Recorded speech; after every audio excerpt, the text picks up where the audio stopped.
claim you're African, you're gonna get your mind back. Every generalized black woman is doing this and being this. That is that is irresponsible. No, when you claim you're African, you're gonna get your mind back. Showing me, black and proud. Claim you're African, black and proud. I think that if when you claim you're African, you're gonna get your mind back. a page, what is the status of people with half FBA? I'm telling you.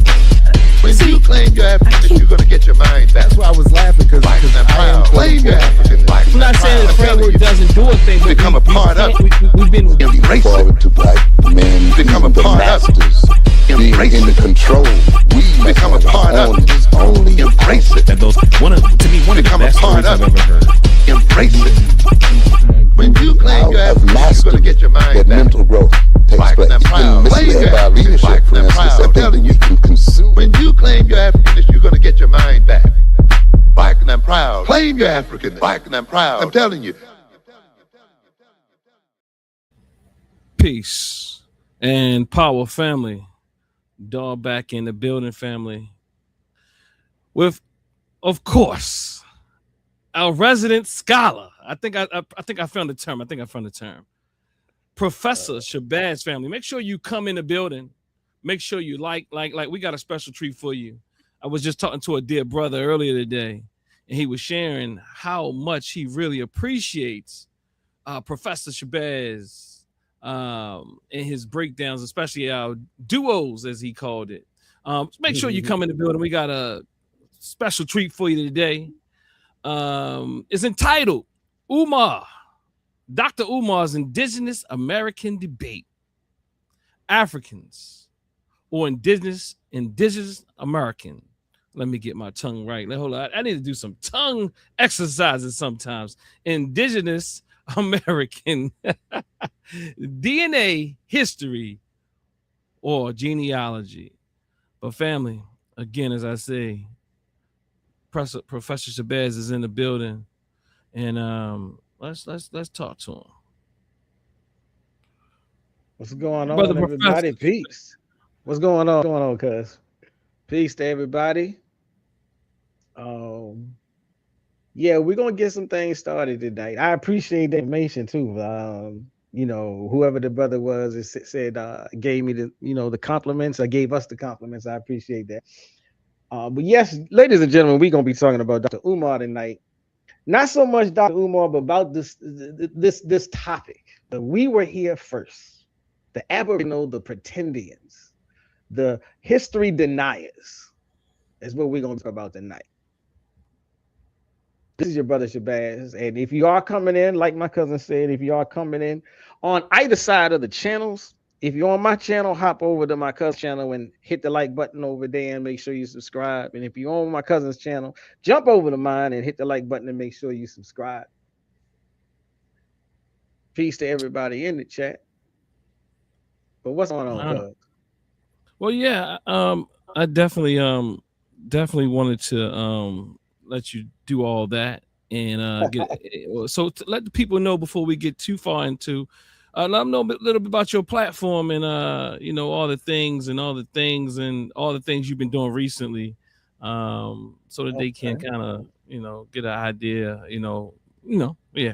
Family, make sure you like, share, subscribe. Make sure you share this video. It's going to be a good time, and we'll open up the line even today, perhaps. So when we say the line, you just hit the link and do your thing. Indeed. Well, go ahead. Well, okay. Well, Brother Shabazz, that's the name I go by. My channel is The Proper Perspective. What I like to do is, for the most part, I cover things that are of interest and importance in the black community, in these online spaces. I like to do what some people call critical analysis, breakdowns. So I look at various conversations and movement and news stories, and it's provide further analysis. There's a lot of things that get floated around the community, especially when it comes to identity. So I have a long-standing series on identity crisis, where I challenge a lot of these online movements, the FBA, the ADOS, I cover the reparations movement. I cover basic news, Trump and the Epstein files, and all those things as it relates to and pertains to awareness, black awareness, the black community. So I do deep dives for the most part. That's a little nutshell. And I think I like to try to use from the perspective of a Pan-African lens, so to speak. So to speak, So huh? So to speak, yeah, you say? so to speak, so to speak. Okay. I feel like I'm having a little. I'm hoping I sound good on your side, but because I'm having a little something going on. I'm not sure if it's a delay, and I just want to make sure it sounds good to the family before we get up in here. If we sound okay, if I sound okay, just give me a one. Cause what did I sound like on your side so far? You sound fine. Like, I don't hear No any echoes. cracking, any delay, no echo, anything. It's sharp and crisp.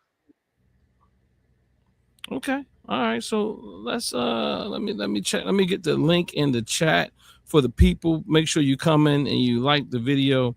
But also I just want to add that I have some special things going on that I'll be actually sharing with you all pretty soon.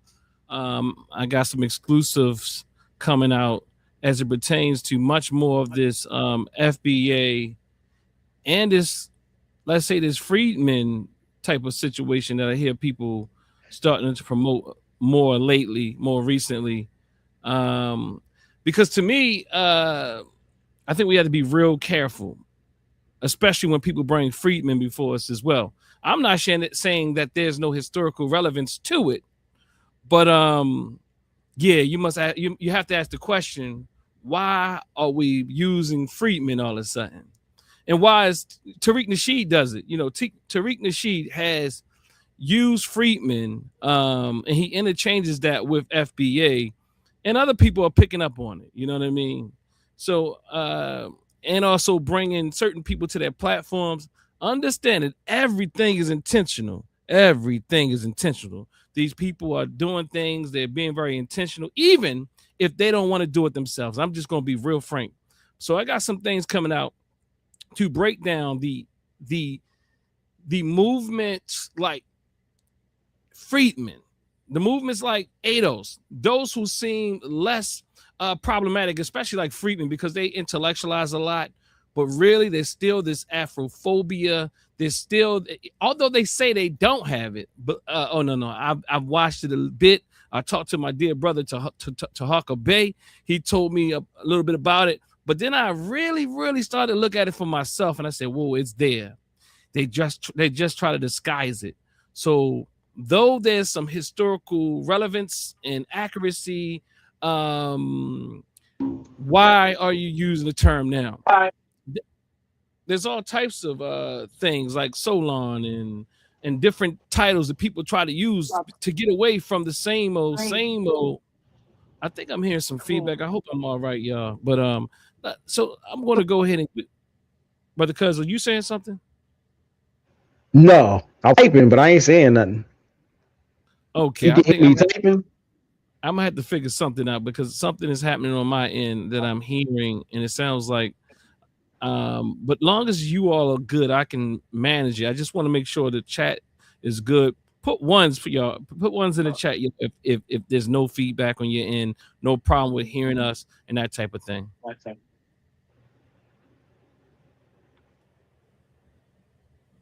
All right, so let's go ahead and get started then, because I was looking today and I saw this video come up on YouTube. It's entitled Dr. Umar Johnson, Black Identity Native.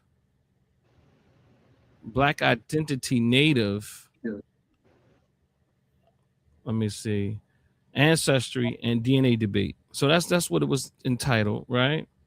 And let's see if I can do here. Okay, so I'm back. Okay, so yeah. So this video came up on my thread today. So we're going to go ahead and get started by playing this a bit, and we'll dialogue. Please dialogue in the chat, and let's break this down.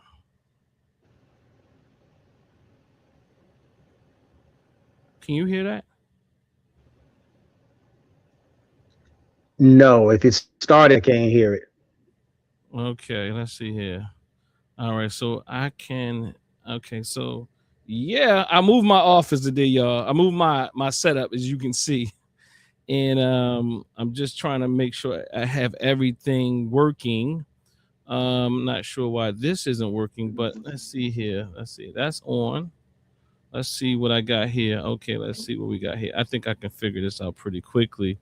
It's probably more of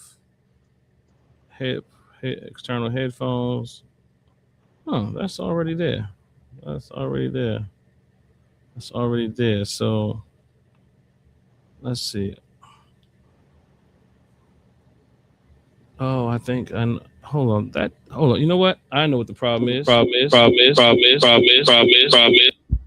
Okay. Now there we go. There's definitely something going on my end. And there's definitely something going on my end. Let me see if I can. Okay. This is okay. There's some feedback, y'all. Let me see if I can mitigate that problem. I think so, because I'm going to try to figure it out. Let me see what I can do here. I'm going to turn this up. Okay, let's see here. Let me see if I'm coming through everything right. Let me see if I'm coming through everything correctly. Yeah, I moved my studio, family, and it was a lot of work. I'm actually still working on it. And Pro FX, that's coming through there. That's coming through there. That's coming through the right speaker. That's fine. Let's make sure I don't have anything else coming through this one. Let's see what I got going on here. Yeah, I'm using multiple computers, so please bear with me for a second as I figure this out. All righty. Testing.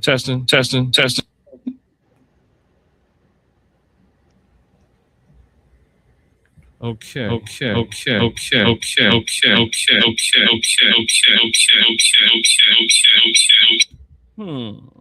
Why is that happening?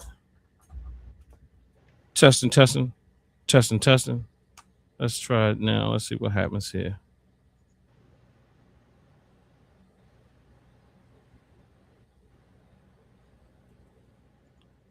Okay. Now that is interesting. Well, do you hear that? I can hear it. It's low. It's low? Yeah. Let's see here. All of them. Okay, let's see. Okay. Can't nobody prove that we came from Africa. What now? You can't prove That's better. My mother told me so. How can you prove I came from Africa? You can't tell me I came from a country I know. You can hear that? Yeah, I can hear that. Is it clear though, or is it? It sounds pretty fast, but I'm gonna slow it down. But was it clear though? Was it loud enough? It was clear. Now, if somebody else in the chat can say whether or not it was loud enough, I could hear it, but I'm familiar with it, so I kind of know what they were saying. I didn't listen to it several times. Okay. Oh, that's cool. Okay, cool. All right. So if you can hear it, I think they can hear it. And I'm not sure. And my mic still sounds all right? Yeah.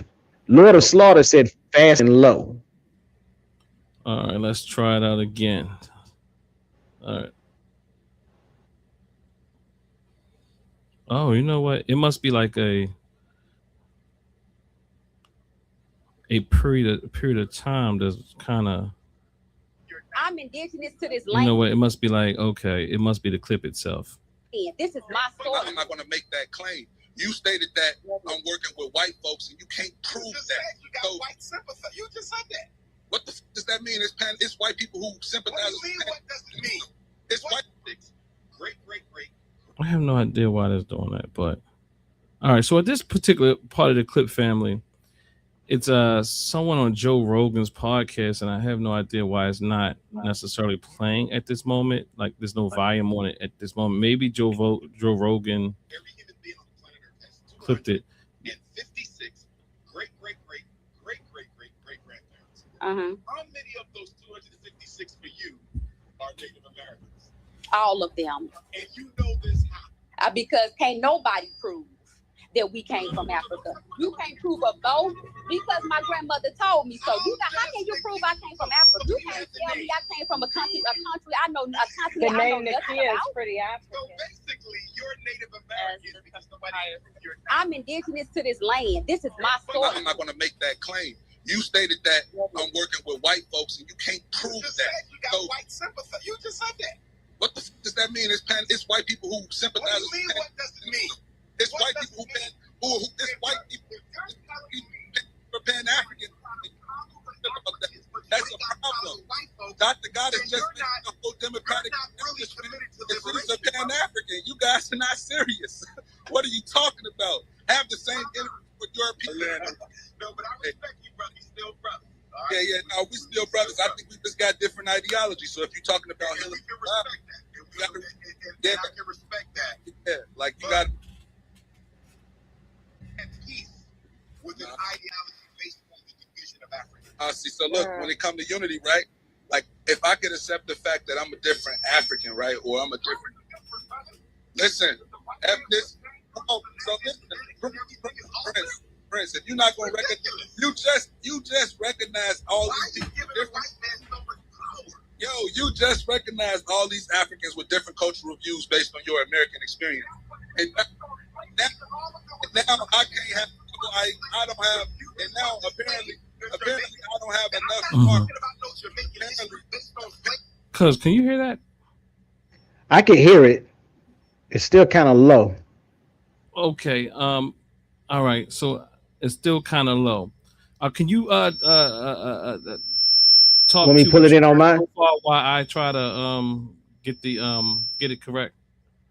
Okay. All right. Let me try to see now. What section was that? Well, okay. So I'm saying, do you have anything about what is just recently said so far? Yeah, I got a little bit. If you do that, I'll get everything straight over here. Okay, so well, let me just say this out the gate. A lot of tonight's conversation, a lot of what was going on in this clip that we'll be playing tonight, can almost be boiled down to this one thing. Do you even believe that the Ma'afa? Do you even believe that the transatlantic slave trade is real? Do you believe that it actually happened? Because this is something that they're gonna circle around a lot. Now, if you don't, I don't know that there's a lot of help for you. But this is the thing that's going on between Dr. Umar, the brother that's speaking, and I think his name is Ernie. I'm not too sure, and I believe the sister's name is Nakia. And in one section, there's the brother, and I think he's talking to Joe Rogan. And he uses one of those famous phrases that we throw around in the conscious community, his story. It's not our story, it's his. What about my story? Is my story valid?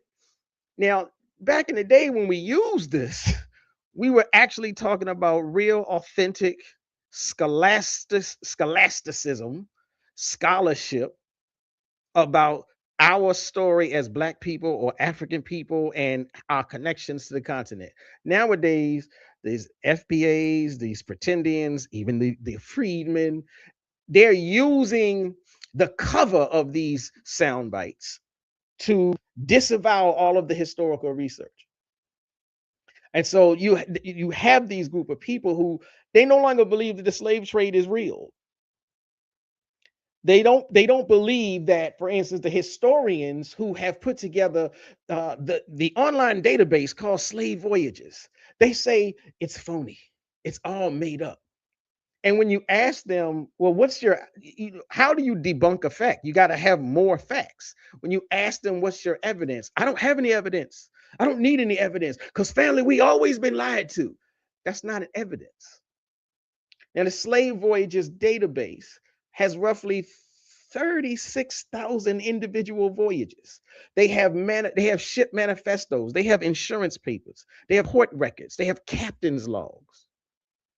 The traffickers, they Now, yeah, this is the truth. They counted us like cargo. They counted our enslaved ancestors like cargo, and they kept books. And historians have found these books and preserved these books and put these books together in archives. 12.5 million people were forced onto ships. 10.7 million survived the crossing. Those are real numbers. Now, I'm going to keep coming back to this. We'll keep circling around this because, especially Nakia, she doesn't believe it's real. Now, once you start denying the facts, once you start denying well-documented historical research and records, everything else that you have to say is problematic and questionable, even if what you have to say sounds reasonable. And so, going back and forth between what is it, Dr. Umar and Nakia, and like I said, I think the brother's name is Ernie. If you come down to this thing where you just don't believe facts, yeah, we're going to have a problem. Now, one of the things that Dr. Umar brings up is this idea of our generations. And this isn't a black thing, an African thing. This is just humanity. So there's this number. Now, I don't know if it's absolutely 100% correct, but there's this number that gets tossed out. Every person on the planet has 256 ancestors. We all go 8 generations back. Now, and that's okay, that's a relatively fair statement. That's a relatively safe statement. The point of the statement is, if you truly believe that you don't have any African ancestors, then you have to account for all of your ancestors. You can't just stop at grandma. Well, my grandma said we weren't from Africa. What about who came before your grandmother? Now, in this heated conversation, Umar is going to ask this question, I think, multiple times. Because when you hold on that's a claim. When you say, well, my grandma said, that's not a actual, that's an anecdote at best. That's not a statement or a claim about evidence. That's a claim built, constructed, believed in, promoted in such a way so that evidence no longer matters. Now, perhaps we're entering the realm of faith.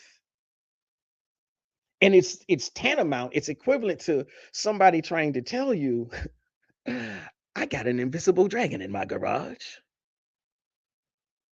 Now, you can't disprove the invisible dragon. But the thing about invisible dragons is the burden is not on the person who hears this story. The burden is on the person who makes that claim. So I want to make sure, you catch the drift I'm saying. If I tell you that I got an imaginary dragon in my garage, you can't disprove me. And I get to walk around like, see, I told you so. You can't prove me wrong. And so that's what I mean when I say a belief, if it's engineered so that nothing could ever count against it, that's not an actual debate. That's not a system of qualified knowledge. That's just wrapping your feelings into a sealed room. Now, a lot of times I say facts over feelings. You are allowed to feel however you want to, but you're not necessarily entitled to your own facts. Facts have to stand the merits of testing and analytical puzzle making. Now, nobody in this conversation can actually trace their family. Well, let me say it this way. Even if you are a genealogist and you're looking into the vast majority of African Americans' history, whether you call yourself a FBA or you call yourself a Freedman or you call yourself a DOS or an African American or Black American, these ethnicity labels, whether they're credible or not, they do not diverge from, they do not trump facts. They do not trump genealogy. They do not trump the historical record. So all of us share a few things, especially as African Americans or Africans in the West. Because if you go down to Jamaica and the Bahamas, any of the Caribbean island nations, if you go to South America and you pull up on Black folk who descend from the Transatlantic Slave Trade, we all encountered the same thing. Well, we could trace our family back to the 1800s. Most of us hit a brick wall. Now, once you hit that brick wall, that doesn't mean you don't have any more ancestors. That means there was something going on with the documentation. Now, therein lies a bit of a gray area, because if you want to believe some things that you cannot prove, I mean, nobody can stop you. You know, people have their religious beliefs. You can't disprove those. People have their spiritual beliefs. Can't disprove those. So you can believe that your family comes from Krypton. But the facts remain what they are. Now, when you're tracing genealogy, you get back into the 1800s and you start hitting what they call a brick wall, in particular for African Americans. And that's something that doesn't feel good. That's something that's frustrating if you're doing that research. But that's just the truth. That's the facts. Now, I'm gonna pause for a second and see what's going on in the chat. Lene Vanta Entertainment. Let me see. Hold on. I'm gonna try to get back and see. Let me go from the top. Lord of Slaughter. So this is an interesting conversation. Lene says Umar doesn't listen to anyone. He got the elders' blessings in Chicago. Which elders gave Umar the blessing? I'm curious. Lord of Slaughter says, but a public announcing, unless he complies, will significantly hurt his image.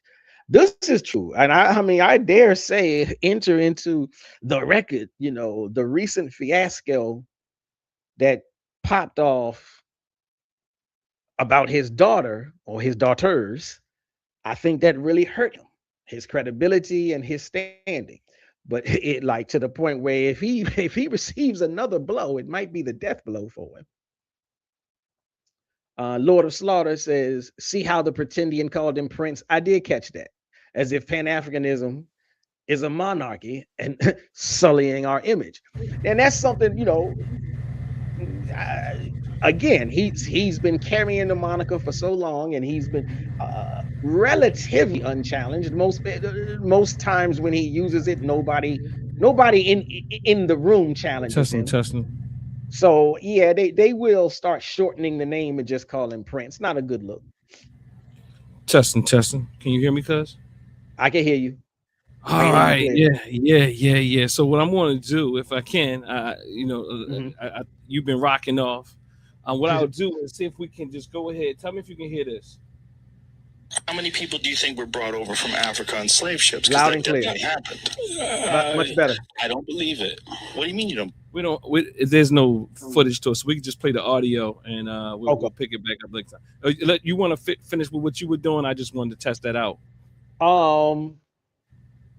That's cool. I mean, we go ahead. I was just at this point. I'm just reading some comments. Okay. So all right. So we're gonna rewind it then, and start from the beginning. Okay. And family, make sure as you come in, you like, share, subscribe on both stations. The Proper Perspective and Dr. Dennis Assar Winkler. All right, we're gonna get this thing started, right, family. Thank you for your patience. As you can see, I moved my setup to the other part of my office, in my other office, and so the technical difficulties. Thanks for your patience, but let's get it started. I don't believe that story, but I'm still confused. There's a great history of how many people do you think were brought over from Africa on slave ships? Because that definitely happened. I don't believe it. What do you mean you don't believe it? I don't believe that story, But I'm still confused. There's a great history of slave ships being brought over from Africa with Africans that became slaves and worked in the South. So, do you think that's lies? History is his story. Right. What about my story? Is my story not valid? Every human being on the planet Earth has 200. All of them. And you know this how? Because can't nobody prove that we came No, from Africa. don't tell me what nobody can prove. No. Because my grandmother told me. How How does can you prove I came from Africa? do you have the name? I came from a country. I know the country. The name Nakia is pretty accurate. So basically, you're Native American because nobody can prove you're not. I'm indigenous to this land. This is my I'm story. not going to make that claim. You stated that I'm working with white folks and you can't prove You just that. said you got white sympathy. You just said that. What does that mean? It's white people who sympathize. What do you mean? What does it mean? What does it mean? If you're telling me that you got a problem with Africans, but you ain't got a problem with white folks, then you're not. This is just a setup. Committed to liberation, Pan-African. You guys are not serious. What are you talking about? I have the same brother. for your people. No, but I respect you, brother. We still brothers. We still brothers. I think we just got different ideologies. So if you're talking about, and we can respect that. And Let me stop right there. I didn't want to go past it, but when I think about what he said here, like we just got different ideologies. Like I'm just trying to figure out.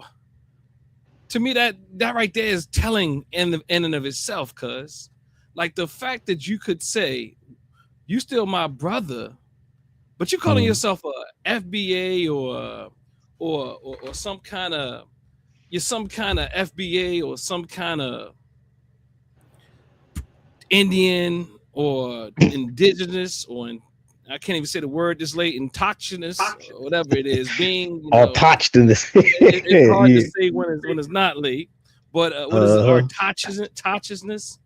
Yeah, I have a hard time saying it too. Autochthonous.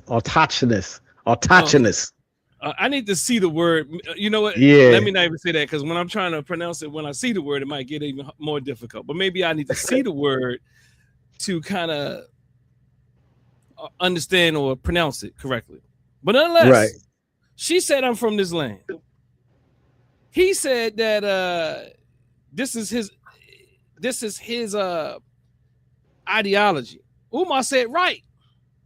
Now the thing is, I agree. If Umar has an ideology that he's calling Pan-African or Pan-Africanist or Pan-Africanism. But the reality is, no, your ethnicity in a sense, like if you're saying you are indigenous to this land, that's either a fact or not. There's no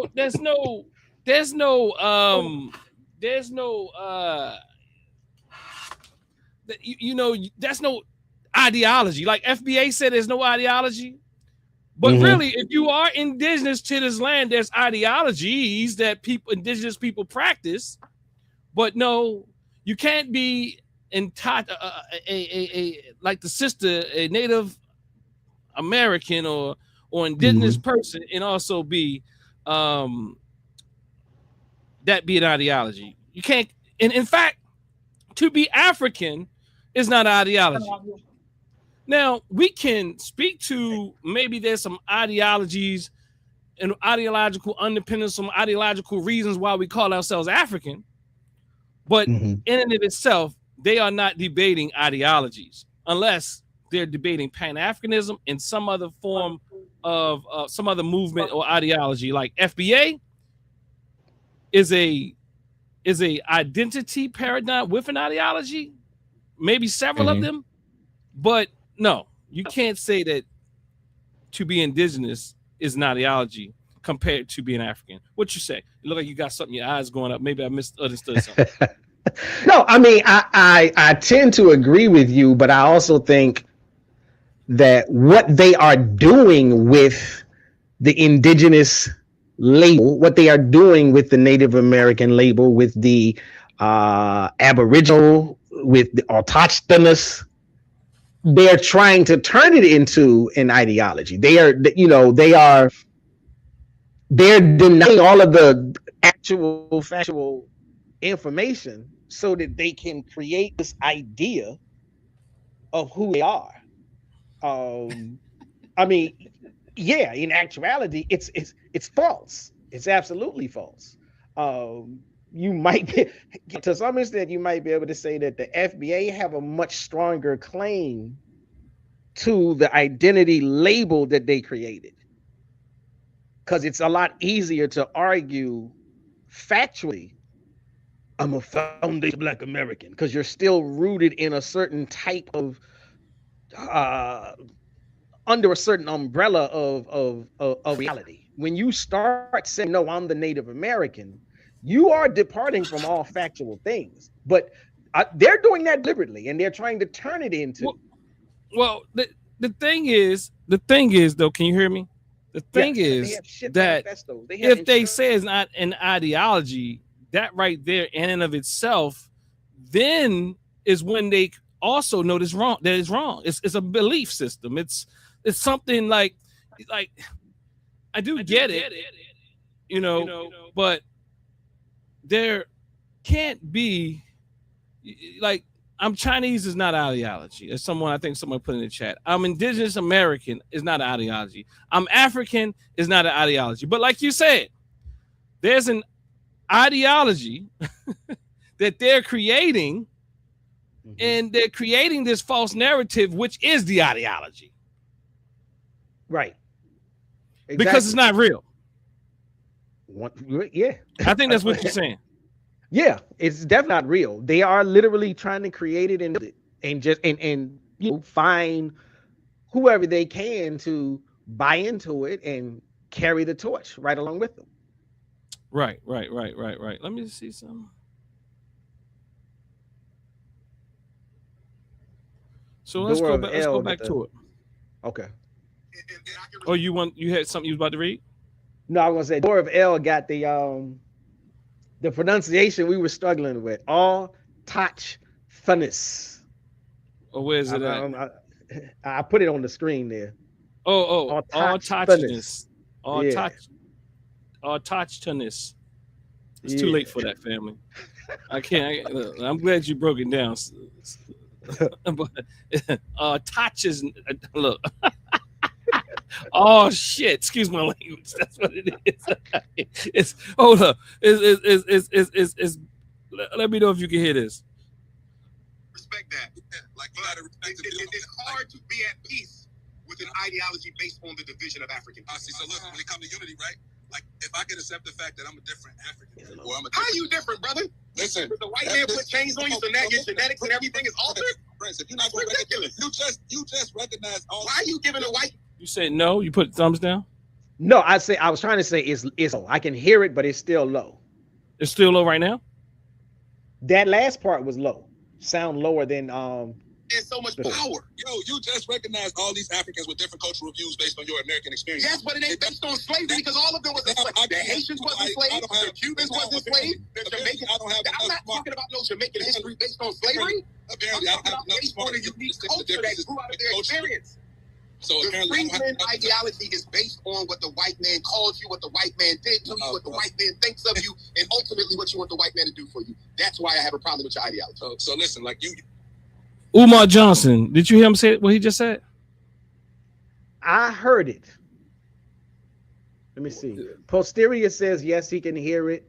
Lene says a little bit. Beat Active says sound is thumbs up. Lord of Slaughter says thumbs up. So it should be good for most people. Okay, you know, did you hear what he said though? I heard that part where he said it's hard to have peace with people that are like seeking division. I'm paraphrasing horribly.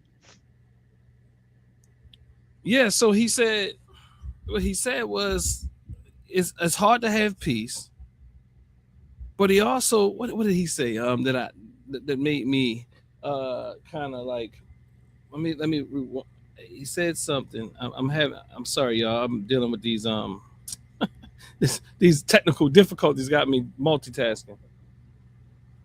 Oh, he said it's hard to be at peace with an ideology based on the division of Africa. Oh, people. What he said was FBA. He said Freedman.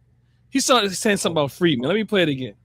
Okay. Prince, if you're not going to recognize, you just recognize all. Why are you giving a white man so much power? Yo, you just recognize all these Africans with different cultural views based on your American experience. Yes, but it ain't based on slavery because all of them was enslaved. The Haitians was enslaved, the Cubans was enslaved, the Jamaicans. I'm not talking about no Jamaican history based on slavery. I'm talking about based on a unique culture that grew out of their experience.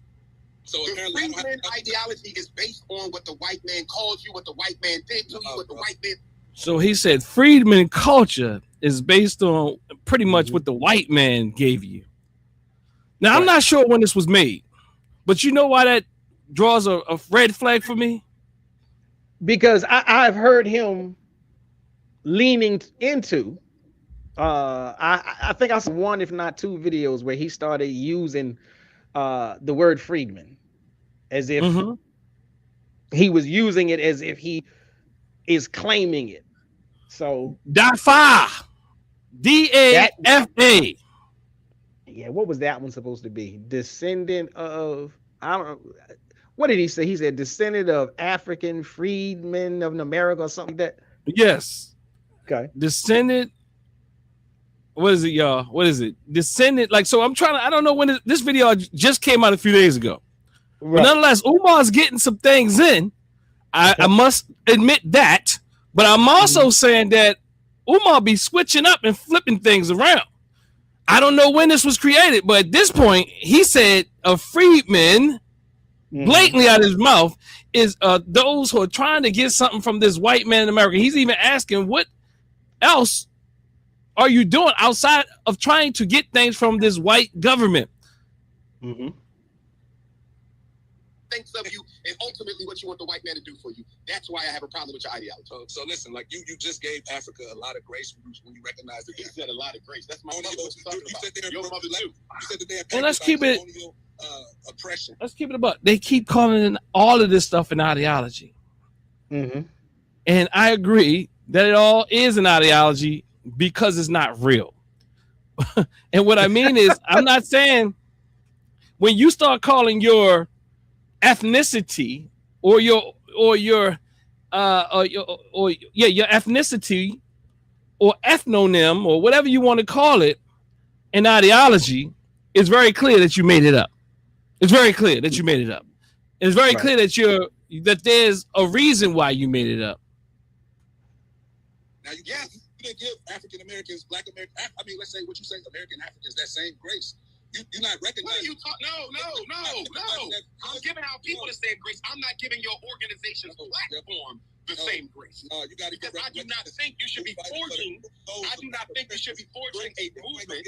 I don't think you should be forging a movement that identifies with your oppressor, your oppressor's territory, or your oppressor's ideology, and that's what you're doing. There's nothing authentic. Say that, Umar. That's the problem. So that's the. You're reacting to white power. That's the. Okay, let me ask you this last question. What are y'all doing? You're not going to keep. Wait, brother. You didn't be quiet, bro. Listen. What are y'all doing? To make things better. What are you doing to improve the reality for the American African family that does not involve white folks? That's voting. That's reparations. What are you doing independently? Self-determination, self-reliance. What is your organization doing separate from white folks to make things better for our people? Give me something. Yeah. So, no, I was going to say, just respectfully, like, I got a little bit out of character because you kept cutting me off. No, it's okay. Don't worry about that. Answer my question, brother. Yeah. Are you asking me?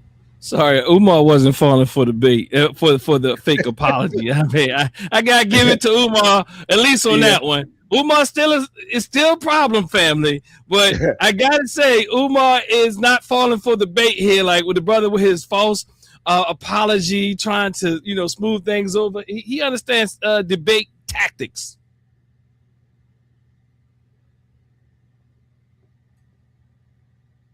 Your question, I'm about to give you my answer. I'm involved in a number of things. That's including advocating on fucking like the. I want a specific. Don't give me no general. Give me a specific project that your organization is working on that doesn't require us to beg from white folks. Give me one. So how about this? You come and meet us and work with us instead. No. Because you're a good talker. Cut it out, I love you, bro.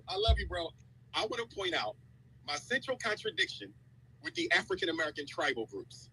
And that's the Freedmen, the Pretendians, the ADOS, the phony Black Americans, all of that. I don't see nothing being done for our people.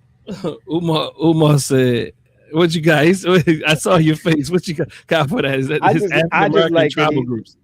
I'd like that he said the phony Black Americans. You like the last part, the phony Black I like Americans? that phony Black Americans. Yeah. And what is? That's Help us out with that one. That's the FBA. You know what Yeah. I'm saying? He playing with the he playing with the F because phony ain't F, but you know what I'm saying? Phony Black Americans. And again, his whole assessment, these are all of the breakaway people. These are all of the runaway tribes. Yeah, the phony Black Americans. That was good. That was pretty good. I gotta give king consciousness. King unconsciousness. King Kong unconsciousness. A little shout out for that. King Kong unconsciousness. He's doing a good job here. But he has some errors. He's letting some errors fly by, but I understand it's in the heat of the moment. But it's some other things I want to point out as well that I think that he and a lot of us have wrong, just in general when we speak about this African and indigenous stuff. Let's keep listening, family. Unless you have something else right here now, right? Because let me say one thing real quick. Now, this is not necessarily directed towards the breakaway tribe thing that I'm saying, but I thought it was interesting when he's trying to challenge the brother on his organization. And I'm like, okay, this might be this is one of those times where I'm like, I may not necessarily, agree with what Umar's saying. But when he's trying to challenge him on what is your organization doing, and then he's couching his challenge with, I want to see what you're doing, but I only want to see what you're doing in such a way I'm not gonna count it if you tell me something that you're doing and I feel like that's just begging the white man, then I'm not going to agree that that's something worth doing. I'm not, I got a bit of a problem with that, only for maybe a small slither of a reason. I feel like it's, to some extent, it's a bad metric try to use as, how you verify, how you give someone credit on what it is that they're doing. If they got an organization and, if it's a legitimate organization and, if it's legitimate, they got goals, they got, their agenda and should have a clear methodology on how to go about that. And I'm like, everybody can't necessarily be working on the exact same thing. So I think that if you're setting up the metric to say it's only valid if it's a complete detachment from, the dominant society or working with white people, I think that's at least a little bit problematic. I don't necessarily see. Is that what you got from him though? Is that what you got from what he said? Is that what they were talking about? Well, I think now the larger problem is he was trying to get at what that brother is actually doing. The brother kept making references to, my organization and we doing this, that, and the other. Now, I really feel like the conversation kind of got garbled, and, because they were going at each other a little bit. And as that brother was trying to get something out, I think Umar sort of interrupted and sort of just gave him a caveat, like, don't tell me nothing that's begging. And so, because the brother says something about what organization was it? I think he said something about voting. Go ahead. What organization was it? Again, I don't know. He never really announced his organization, and I don't know if it's because they didn't get around to it. I don't know. I honestly don't know if this whole video. I mean, it's presented to us as one whole video.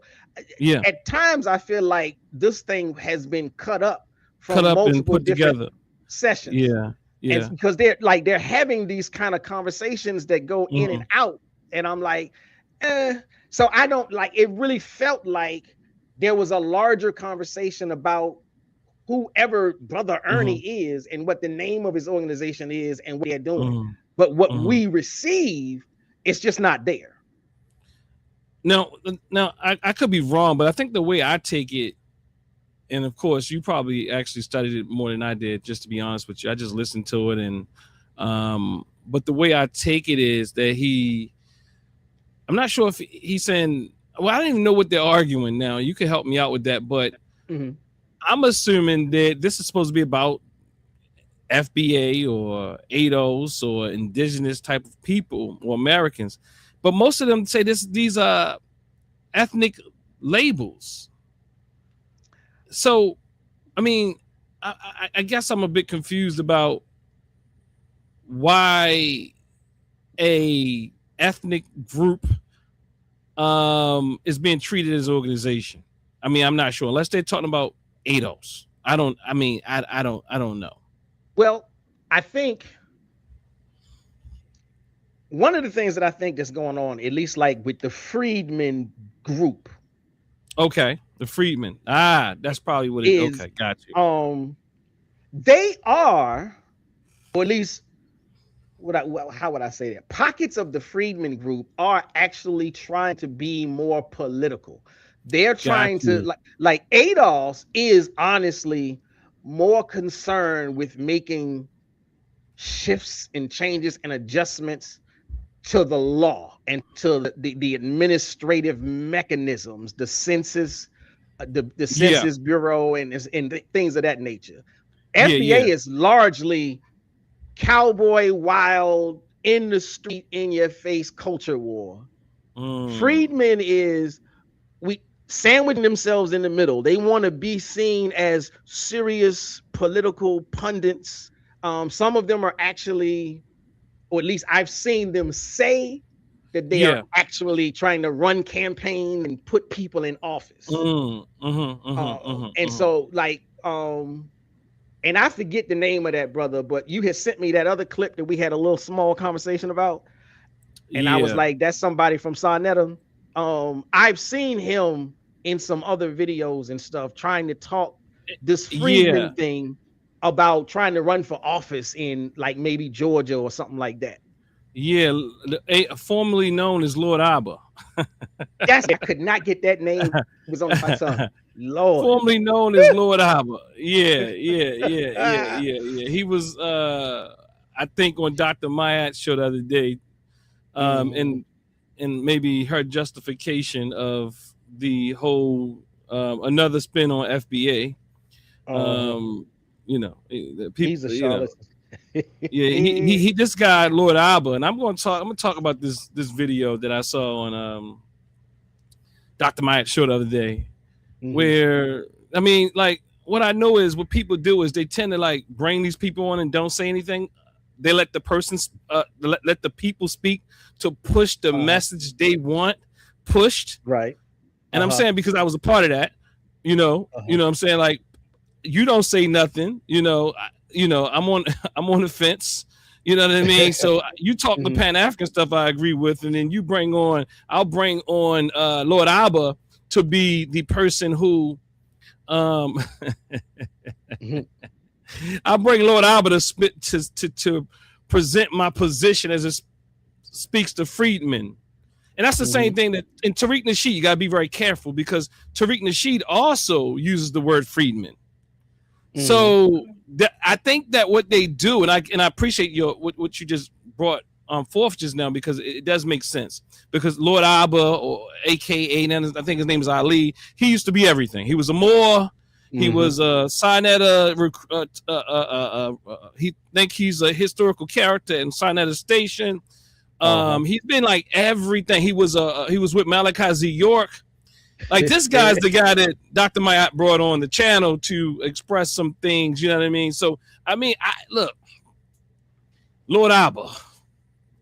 I mean, so I'm just saying. I just think that my dear sister's bringing Lord Abba on to somehow clear up and put out this message of Freedman. Although we're talking about voting rights, but I'm gonna let him say some things about this. That I'm gonna do a whole another video on that family because it's the trickery that goes on and what we be trying to push out here.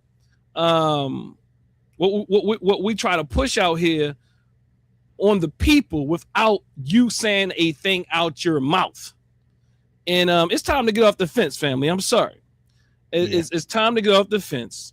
And look, I know some people might not like that what I'm saying, but look, if you Y'all can't act like I'm talking about my Pan-African brothers and sisters that y'all don't see what's going on. And of course, I got blocked because I identified what was going on over there, and I was hoping my sister could see the critique and make some change. But all she did was block me. Now, of course, what's going to happen is many of us in the community is not going to hold her accountable because of whatever type of relationship we have. Now, I thought that I could, I thought that, that she was more mature than that to block me. I mean, I had my doubts, but nonetheless, I was hoping that she could do better as a scholar who critiques lots of people. You know what I mean? But nonetheless, I'm saying this Freedman stuff that we're talking about is also a backdoor for FBA, is a backdoor for ADOS, is a backdoor for the Pretendians. They all talk about this thing. I'm not saying there's no historical accuracy in any of it, but what I am saying is what they're doing with it. And I have a whole clip. They're a little bit more, let's say, the Freedmans are a bit more tactful in their approach. And they're a lot more tactical and tactful in their approach. And you'll think that they actually are harmless and quite like ADOS is so it's like Freedman, ADOS, and an FBA. Freedman really try, we don't deal with the xenophobia stuff, but then turn around and start showing you all types of undercover xenophobic behavior. And I'm going to break it down in the video and show you how tricky it is. And because people got a lot of hurt when it comes to our brothers and sisters on the continent, they have a lot of hurt and pain when it comes to our brothers and sisters right here. They have a lot of hurt and pain with our brothers and sisters in the Caribbean. And you can hear, if you listen with an acute ear, that all these groups have some issues, including Dr. Mayat, with African people, immigrants, and all these people. It is very clear. I did a whole episode over there, and we were really debating about this idea about if Black History Month is for Black Americans or everybody. And it was a very interesting episode. So I'd say go over there and give a thumbs up on the video on Dr. Mayat's channel, because it was a very interesting episode that she and I did together. And we kind of had a clash a bit. And the clash was dealt with well. You know what I mean? Ultimately, she said we were saying the same thing. I know we weren't. She was, because also I know we weren't, but I let her off, right? I didn't want to push up too hard, but go ahead. You about to say something? No. I'm talking to myself. Oh, you having fun all by yourself. Hey. But what I'm saying is I've seen it's easy to identify. There's some fear there to think that African people, UK Black people, and Africans are going to take our stuff. Go check that video out. Me and Dr. Mott did about 100 years of what is it called? Black History Month or African History Month or African American History Month. And basically, the argument, the disagreement was the intellectual impasse at some point was that Black History Month, from her perspective, in America is only for Black people globally. I mean, in America, those FBA people, those people that they identify as FBA, Freedmen, ADOS, and the like. And I am saying, and I suggest, and I argue that no. And you can see it, like it was like this implanting. Well, UK people got this, and I said, well, I don't know what, but I promise you that Black American people, African Americans, are the most popular group of Black people on this earth.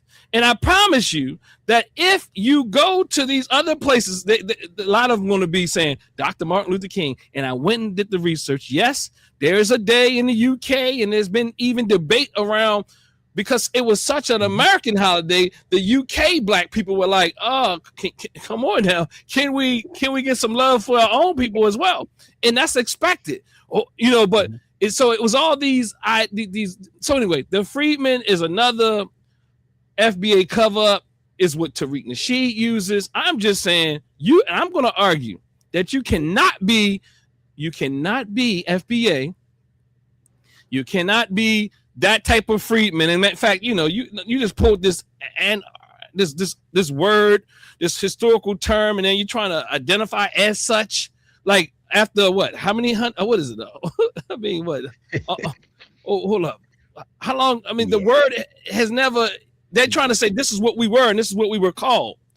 The Freedmen's Bureau and all this type of thing. And no, I mean, there's some truth to it, but it was for a short period of time. From my research, if I recall, but we're trying to go back to it to delineate, to distinguish ourselves, which is totally unnecessary. First and foremost, we know this. You don't need any of these terms to distinguish an African American from a Jamaican American or a Trinidadian American or Nigerian American. Even if we all use the same terms, they're not going to just go by your label.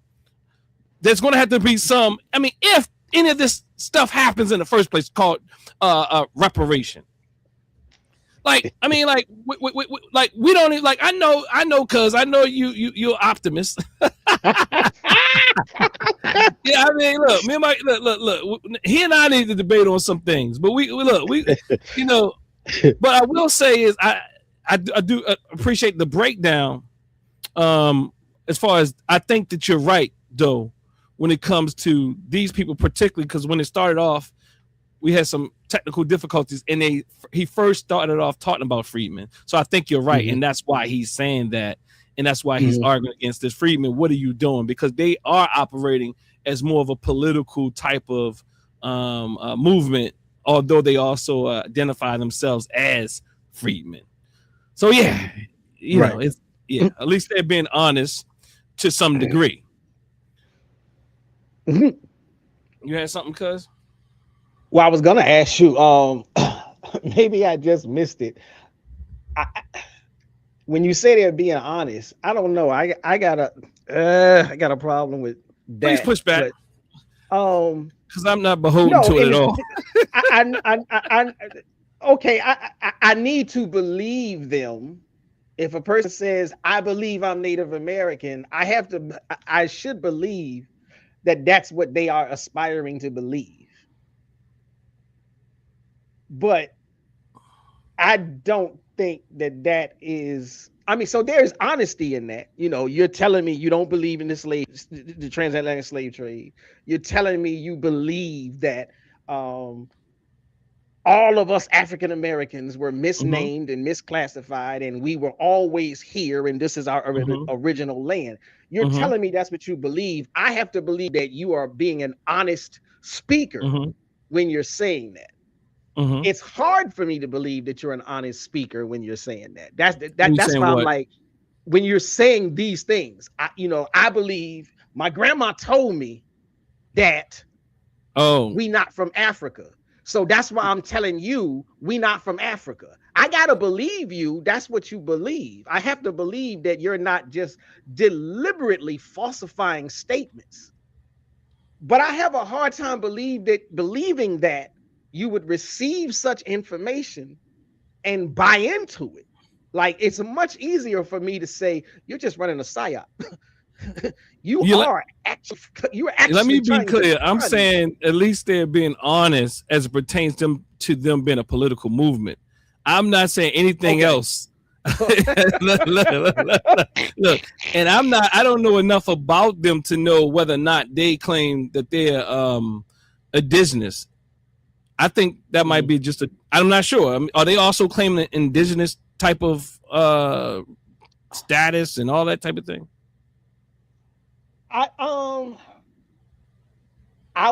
To some extent, I'll say it's tricky because if you look at the figureheads, a lot of times the figureheads try their best to stay in one lane. I'm not saying that they always stay in one lane, but like if you look at Tariq, he will try to stay on the FBA thing. If you look at Lord Abba, he will try to stay on the Freedman. Yvette Carnell will try to stay on ADOS. Now, the rank and file, Yeah. these, the ground soldiers, they run amok. They're not they're not adhering to any one particular classification. They running through all of the communities, grabbing whichever one sounds good on the day that they happen to encounter folk. So, like, just like you have people just coming up into the chat room, you will have an FBA person saying FBA all day. You give them enough space to talk, and you back them into a corner about their FBA stuff, and they'll revert to, I'm really actually an Aboriginal. I don't know why you don't understand me, brother. Yeah. And then if you blow that out the water, then they become ADOS. Who becomes ADOS? Who become ADOS? Like FBA? Like I've literally seen this same human being shift up over the course of 20, 30, 45-minute conversation, claiming all of them.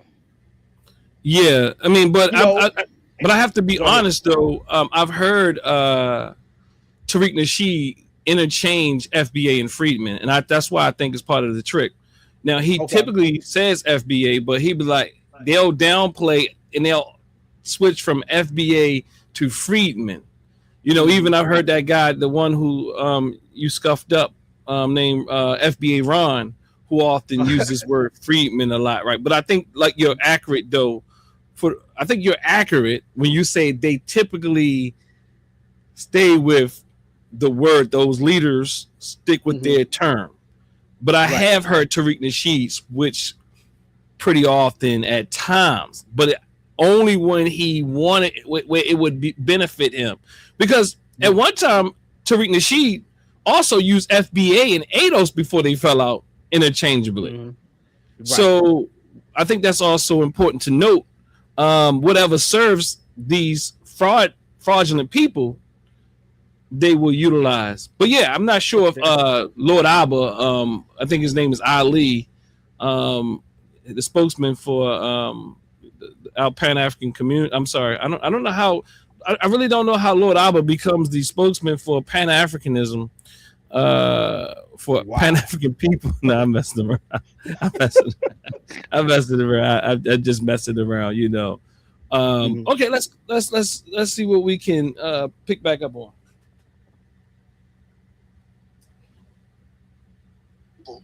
That doesn't involve begging white folks. I just asked Brother Erm to give me one thing he's doing that does not involve white people. He gave me no answer. So I got to ask you the same question, my love. What are y'all doing that don't involve waiting for white folks, working with white folks, or begging for white folks to make things better for black folks in this country? Okay, so me personally, I am against reparations.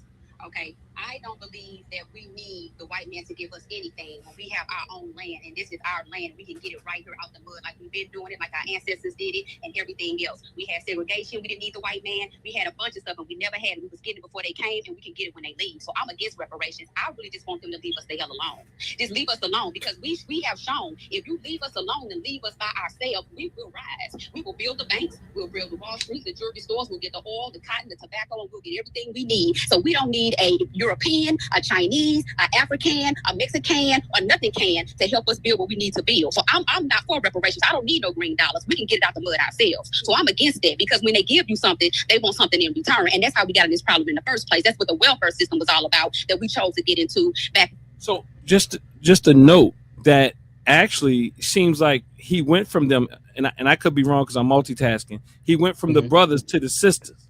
Right. So she's saying she's different. Her response is different than theirs.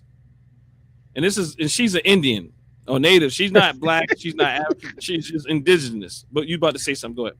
No, I'm saying, well, yeah, you're right. And that's like, I was probably misreading it, but that's what I mean that's what I was referring to with that transition. Like, I wasn't sure if it was like literally separate conversations spliced together to just, give us a video presentation for like 30 minutes, or if everybody was literally in the same room. There are some people in the background while he's talking to Nakia, but I don't necessarily think I remember them in the background while he was talking to the brother. But, even still, it does sound like her trying to declare her position on reparations, right, seems like she was trying to make a difference between, make a distinction between her and whoever Brother Ernie is. Yeah. So yeah. Unless it's the same question, you know what I mean? But nonetheless, it sounds like it's the same question. And so yeah, let me go back. With the 60s and the 60s and stuff like that. So I'm against that. But what I am going to say, as far as these new groups that's trying to build that's about being native to the land, right now we're just finding out the truth of who we are. And so that's the first thing. So we hear. And who are we? What is this truth now? Who are we? The truth is, like your grandmama told you when you asked her where y'all was from, she didn't say Africa. She said she was from right here. Like your great grandmama told you, you guys are from right here. Because I'm gonna tell you something. So why don't we just do? Wait, we ain't gotta argue that. Why don't you just do a DNA test and see if New Jersey come up in your blood cell? What's going to happen? I'm going to tell you something, Dr. Umar Johnson. What's going to happen is... Well, here's the difference. So let me ask you a question. Let me ask you a question again. Wait. Hold on. Let me ask you a question. You that fake DNA test, what's going to come up is a country that just got named in 1960. They're going to say Nigeria and Ghana and West Africa, and these places were just called these in the 60s. Before okay, but what about the kingdoms that existed where those countries are? What about the kingdoms that existed? They're not putting those kingdoms on their DNA test. They're putting that country's name, and that country wasn't named. But the samples of the people in those areas, listen, they carved up Africa. They did not mix up Africa. So the people who existed in that area of land that is now called Nigeria, all of those kingdoms are still there. They're still there. Those people immigrated from there. Let me tell you something. Colonization. They're still there. So if they tell you you're Igbo, the Igbo kingdom is still there. Yes, it's a part of Nigeria, but it is still geopolitically where it was before the white man showed up in Africa. Okay, so that does not dismiss the authentic. Wait. So let me ask you this. Stay with me. Okay. You have 256 7 times great grandparents. Because you got anything on what was just stated? Yeah, I got a couple of things. Okay, go ahead and rock off. I got a couple of things. Okay. First, this thing, I think it might actually be a small contradiction. So somebody else may not think this is like all that hardcore, but like I almost think it's cute. She says, we just finding out who we really are. Because somewhere else in there, I don't know if it was before this or after it, she also says, we always known who we are. My grandmama told me, and she go through the grandma, the grandfather, and the great-grand, and I'm like, well, okay, so hold on. Which is it? You just waking up to who you are, but you always known exactly who you are, and you know that it ain't Africa. It ain't, and you ain't African. And so I'm like, again, my question would I wish I would ask, so which one is it? Because the contradiction is blatant. And I guess maybe, here's what kind of sort of begs the question. If you've already been knowing for all this time, how come you just now starting to do something? And whatever the something is, because I don't know that you're doing too much. But how come you haven't been acting and behaving like this is your soil? How come you have, if all of these so-called pretendian Native American, Aboriginal, whatever's, if y'all been knowing all of this since your grandmama, how come y'all ain't broke out and set up anything? Like the so-called, according to y'all, the fake Indians, they getting it in. They the ones getting it out the mud. They got agreements with the government, so on and so forth. And y'all just got a hardcore belief that slave ships never brought anybody over here. Like that just doesn't ring. Something is wrong with that. Let me see. Now, it was something else. I like the fact that she was trying to say, the DNA tests are fake and they don't, they putting countries on there. They ain't putting ethnicities on there. I'd like, well, first off, it depends on which DNA company you go to. The Black-owned company is actually putting ethnicities on there. But again, I know for that this particular persuasion of the community, It wouldn't matter. She would, you know, they're gonna shift the goalposts as soon as you make that clarification. If your concern was a country name and not an ethnic designation, well, go to the black company. They give you an ethnic designation. Then they're gonna say, well, I don't believe in the white man's science, so why I gotta go do that? And so I'm like, okay, you know, that's the, you know, the DNA thing. And so, like, I do think it was very interesting that even Umar was like, you know, they carved up the country, they didn't carve up the people. I forgot how he said it, but I was like, that was a great line. The ethnicities have always been there. So again, if your concern is, you know, well, they put Ghana on the thing, and Ghana was just created in the 60s. Now, I also think it's interesting. Maybe I can't throw this at her. So maybe I'm guilty of mixing the Indians, the fake Indians, with the FBAs and all of that, because it'll be some of these same people. You know, she said she can't trust the DNA because they're gonna use the name of the country, and that's not real. But then when you bring up reparations, they're gonna say, we want to go sue the country for our reparations. They don't want to get it from the white folk. They want to get it from the African nations. And I'm like, so you got this juxtaposition where they just switch up and change it for whatever argument they're trying to make. Because if the countries aren't real enough for you to consider DNA a real thing when they put a country down, then how do the countries become real enough for you to go and sue them for reparations? So all these contradictions come up when you do these. Well, she probably wouldn't. She might sue not. It. Yeah, because right. she thinks we never been there. Right, and she did say she don't even believe in reparations. Which obviously, I personally got a problem with, because I do believe in reparations. But okay, neither here nor there. But go ahead. So I think you bring up some good points, and I think when I think about what Brother Umar is doing here, when I think about what he is doing here, I think he does a pretty good job in some ways. I think that also, if we were to look at what she's saying and how Umar stated, he said they carved up the country. What do you say? They carved up the what? How did he say it? I'm trying to remember how he said it. I was trying to find not carved up the land, not the people, just for lack of a better term. Yeah, right? They carved. What he said, they carved up Africa. They did not mix up the people. Yeah. Okay. And I think that that's partly true, right?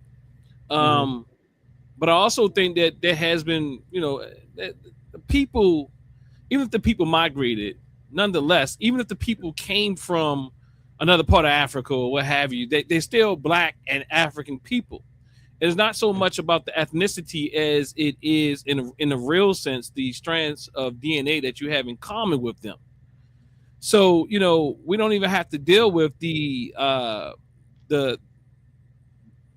social construct of the thing. We can deal with the biology of the thing. And the biology of the thing is saying these people who you identify as African people are your relatives. These people share common ancestry with you. Y'all have very similar strands of DNA, and there have been people who have found their cousins and things in Africa, you know, with FBA and ADOS and so on and so forth. See, I'm surprised she even had the conversation as much as she did, because she does what they ultimately do is say they don't believe in DNA and the white man's science. I think she actually does say that at some point. She does, but she's arguing and trying to say, well, then they're saying they're saying these nations that are younger than, you know, me, perhaps not me and you, but, you know, other people who we know they're living. But at the same time,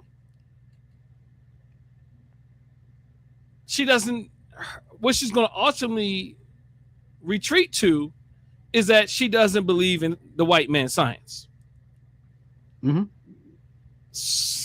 which is very problematic. And as she goes on, she just continues to say what she believes. Right. You know, and that is indicative of the trauma we have in this land. I was listening to something my dear brother Bob Imhotep was saying earlier today. He says we have a crisis in national identity in this country, Black people. And he was speaking to what he outlines as necessity so that we can build that identity. Mm-hmm. And he says that he pulled it from historical accounts of revolution. So I'm going to have him come on the show and speak about that as well.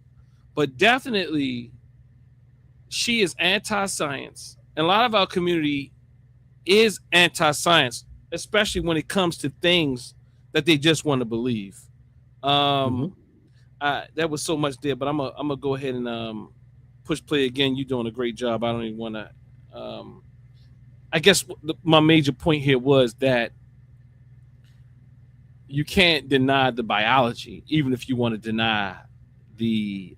You can't deny the genetics, the DNA, even if you want to deny the social construct, which is the ethnicity or the carving the land up or the nations or the people, even the kingdoms. In other words, those people, no matter where they came from, who you identify as African, are your relatives. Mm-hmm. Every human being on the planet Earth has 256 great grandparents. How many of those 256 for you are Native Americans? All of them. And you know this how?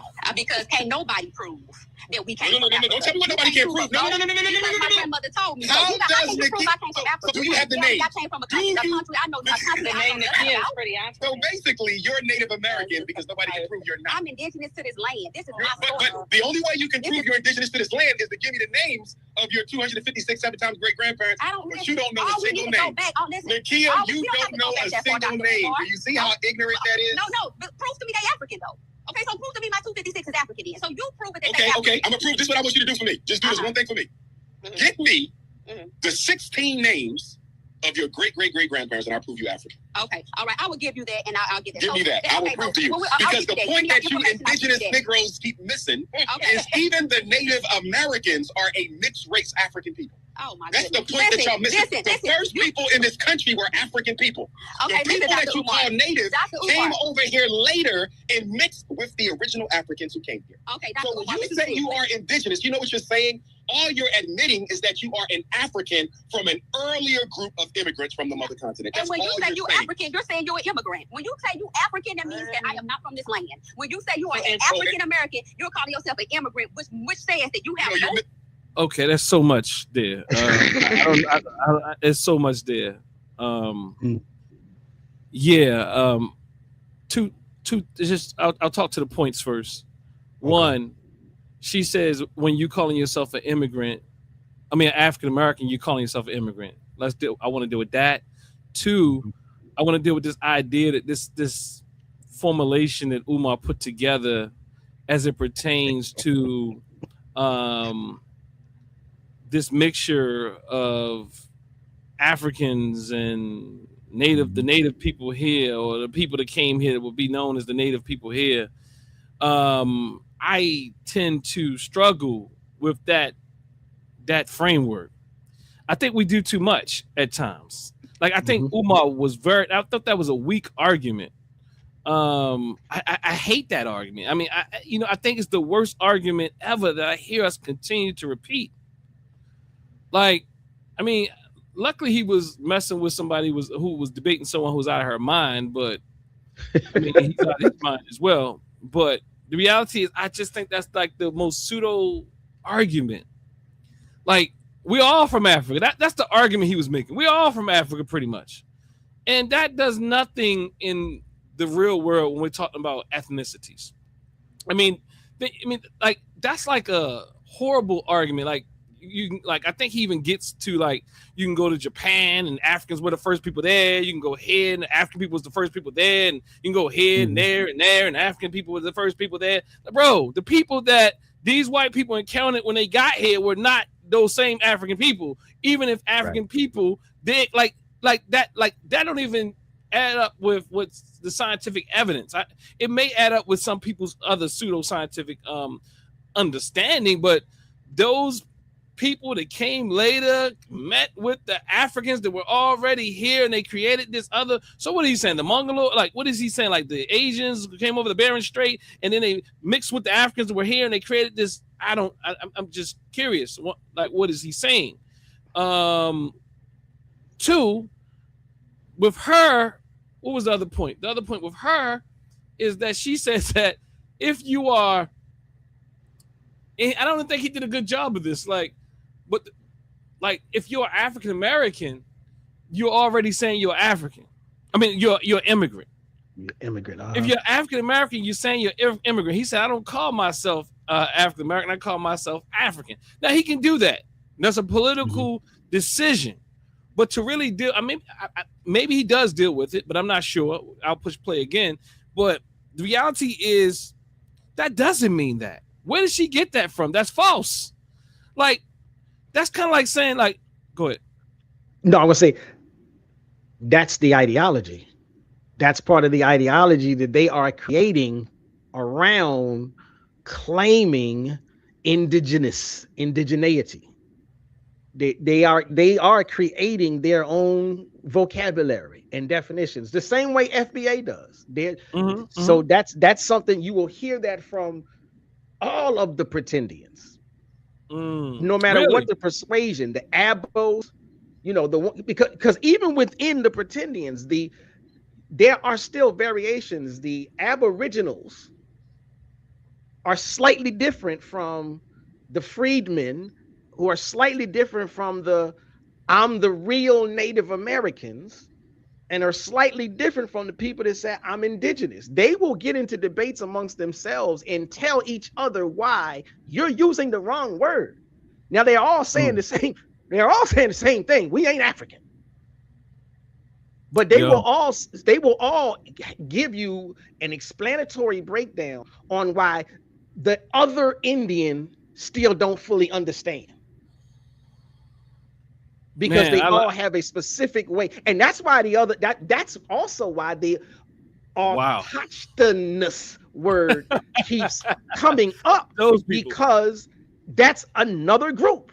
There is a group who says, y'all all got it wrong. We are the autochthonous people, and you don't understand the word. Now, again, to me, it sort of stems back to, and I ain't trying to throw this on them brothers, but it stems back to some of the Moorish brothers who were talking all this status, and every word has a meaning in the Black's Law Dictionary, and if you call yourself this, it means you're dead, and if you call yourself that, it means that you ain't nothing in the water, and all this other mess.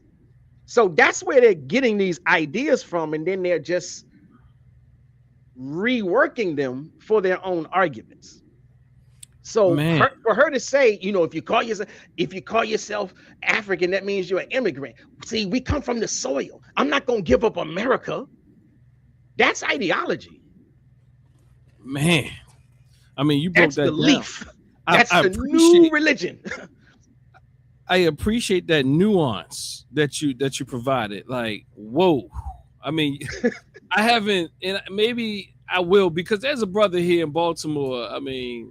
His name is Donnie Glover. I don't know what's his name. I can't remember. The brother, I got an award from them. Matter of fact, before but he's allowing these brothers on his Be More News. He's allowing these people on his platform to talk about the Native Americans as well, or they're the indigenous. I don't know. They sit there and they talk for a long time. And they're very passionate about it. So it's like, whoa, they they literally believe these things, and it's so crazy because I saw this statue that you went to a tobacco. I don't know. You went to a shop somewhere in Virginia. Yeah. And go ahead. And you spoke about Virginia you can talk Museum. Virginia Museum of History and Culture, and they have have the cigar store Indian statue in there. And they spell it out for you on the plaque. They tell you it's a cigar store Indian. They tell you this is something that was created technically out of ignorance. It was created by Europeans. It tells you that these are Europeans who had never seen a Native American. The only human that they had seen that didn't look like them were literally Africans. So when they were tasked with make me a statue, they just said, okay, well, if they ain't from here, they must look like them other folk. And they crafted the statue based on the idea that I imagine they would look like the Negroes look. And they even go into the details about the ornaments that are carved into the statue are things that come from tobacco leaves. And they date to like the 1800s, 17 and the 1800s. Whereas, because somebody else was trying to affirm that that's not a cigar store Indian, that's actually Chief Powhatan. And they're like, no, hold on, Chief Powhatan was 200 years before this. And Chief Powhatan didn't wear this kind of, and it didn't look this way, and it's not that way. And this is what tobacco leaves look like. They didn't have tobacco leaves. So it's this whole thing, again, where they take something from history. It may be a real object. It is a real thing. And then they create their own narrative around it. And they're going everywhere. I've seen them on Facebook. I've seen them on Instagram. You know, I hate to bring their brother's name up, but I seen them on Sarnetta's channel. And they swearing up and down, this is Powhatan. This proves that we are the originals. The Indians were black. This proves it. They just lying to you. And that was one of the reasons that I went to the museum, was I'm like, no, I got to go see this. I got to see what's actually in the museum, on the floor, on the plaque. Ain't none of that in that museum. Man, that's I appreciate your investigative, what do they call it? It looked like you got someone you're reading right now. But yeah, I mean, they will go ahead. I'm reading. I think it was I don't know, maybe somebody that is, you know, of the belief that he's Native American. I don't know. He's just, or maybe he's just trying to correct me on a specific point. He says not entirely correct because European people had contact with Arab and other Mediterranean cultures that were of darker hue than white European phenotypes. Okay, but I don't necessarily think that even relates to the statue that we were talking about, because the statue is not a depiction of a white phenotype. I don't know. Yeah, I don't. But go ahead. Is you can see the what do we call it, the religion of Indigenous Americans, or let's say Native American, like the black. I just got to say the pretendians, the pretendianism that's going on, and I must be.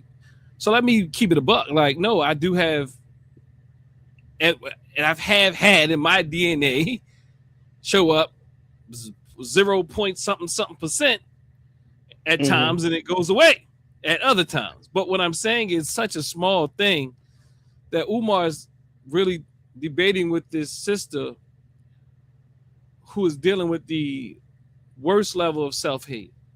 Now, in my own family, I've heard, we got, the craziness is this, that we went from, and they acting like this never happened. We used to say, you got Indian in your family. Now they're saying they are the Indians. Now they lying. They outright lying. All these people, well, my family said I was hit. Like, they say it the same exact way. Like, even some of my people, I've heard some of them be a little quiet more often. I think They don't like being embarrassed because some of them call themselves FBA, and they, you know, then they like, well, my people was always here. Like they said the same way. It is so. It like, why you say it the same way the other person said, and why do you say the same way that Tariq Nasheed said? Why do you say it the way that Chase McGee said? Why do you say it the way that Sincere the Love Guy said? Why do you say it the same way that this sister says it? Why the guy who came in TNAT about a month or two ago and he said we are autochthonous and we're from the soil. What did it mean? I'm from the soil. She said I'm from the soil. So all of a sudden you all using these words, but I get what you know. I'm not even. It's pretty interesting. Another thing, what was she saying? Another thing that I wanted to hit on. Oh, it was the idea that when you say African American, that means that you are a migrant or immigrant. Like, I guess you had, like, to me, that is like, what does she mean by that? Like, are you saying that you're like historically that you weren't always here? Now, if that's what you call an immigrant, oh yeah, you might be right, sister. But typically, we know that, again, I think somebody said it, or you said it, someone said it, like, they're not saying that white Americans are immigrants, and we know they come from Europe. There's no there's no question about it. You know what I mean? That we know that they came here. No one's disputing that. I mean, well, maybe they are some. I promise you, there's white people disputing that. Look, yeah, there are white people disputing it. You think we the only crazy people out here? I want to submit to you that black people ain't the only crazy people out here. What you see going on in our community, you will find variations in every other community. Because guess what? All communities got sick people. All communities got hurt people. All communities got people with identity issues. But the reason why we talk about our community because we're trying to help aid our community see reality. Now, the white folk got to do it for the white folk. But our community has major identity issues. You know what I mean?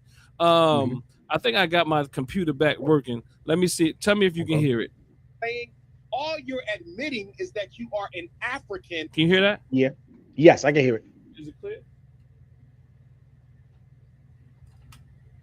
From an earlier group of immigrants from the mother continent. And when you say you African, you're saying you're an immigrant. When you say you African, that means that I am not from this land. When you say you are an African, let me try something else. African American, you're calling yourself an immigrant, which says that you have no right. You have no right to this land. I am not going to call. I am an African, and my people are the first people to populate every land on this planet. I am the first in Europe. I am the first in America. I am the first in Asia. I am the first in the South Pacific. I am the first everywhere. Yes, I immigrated from Africa. You damn right. And I don't have a problem with that because Africa is the ancestral, spiritual, cultural, and historical homeland of my people. So yes. So yeah, this is what I'm talking about. But he's saying like basically they're like, so in other words, wherever we go besides Africa, like that's something she's saying something. I think, well, again, that's not how we typically use immigrants like in 2026. You know what I mean? Like we know that our origin doesn't start here, especially us. Now, we know that if we want to go back to Africa, then everybody on the planet are immigrants besides Africans. Hold on, let me say that again. I'm saying everybody where they are, besides if you're on the African continent, are immigrants. You know, like using that logic. I mean, help me flesh it out. I mean, I'm just trying to go ahead. That is. I was gonna give this breakdown. Let me see if I can find this thing because I've heard them make this argument before. So okay, bear with me. I didn't know you was an expert on this, cuz. I'm not. Oh no, I'm not no expert. But I will, I will say this. Because I have encountered the pretendians. I think I encountered the pretendians before I encountered FBA. I think. And so this was a while ago. But this is what I was gonna say because this is part of what I have heard. And so I'm like, okay, the whole indigenous to this land. Now, I personally think it's an insidious argument. But what I have seen, or I'll say, like, for instance, just if you just deal with the word indigenous, there's basically now, okay, I'm not saying this hard actual fact, but there's two main conceptualizations on what indigenous means. Now, so there's a denotative one, and that's technically the more authoritative and correct one.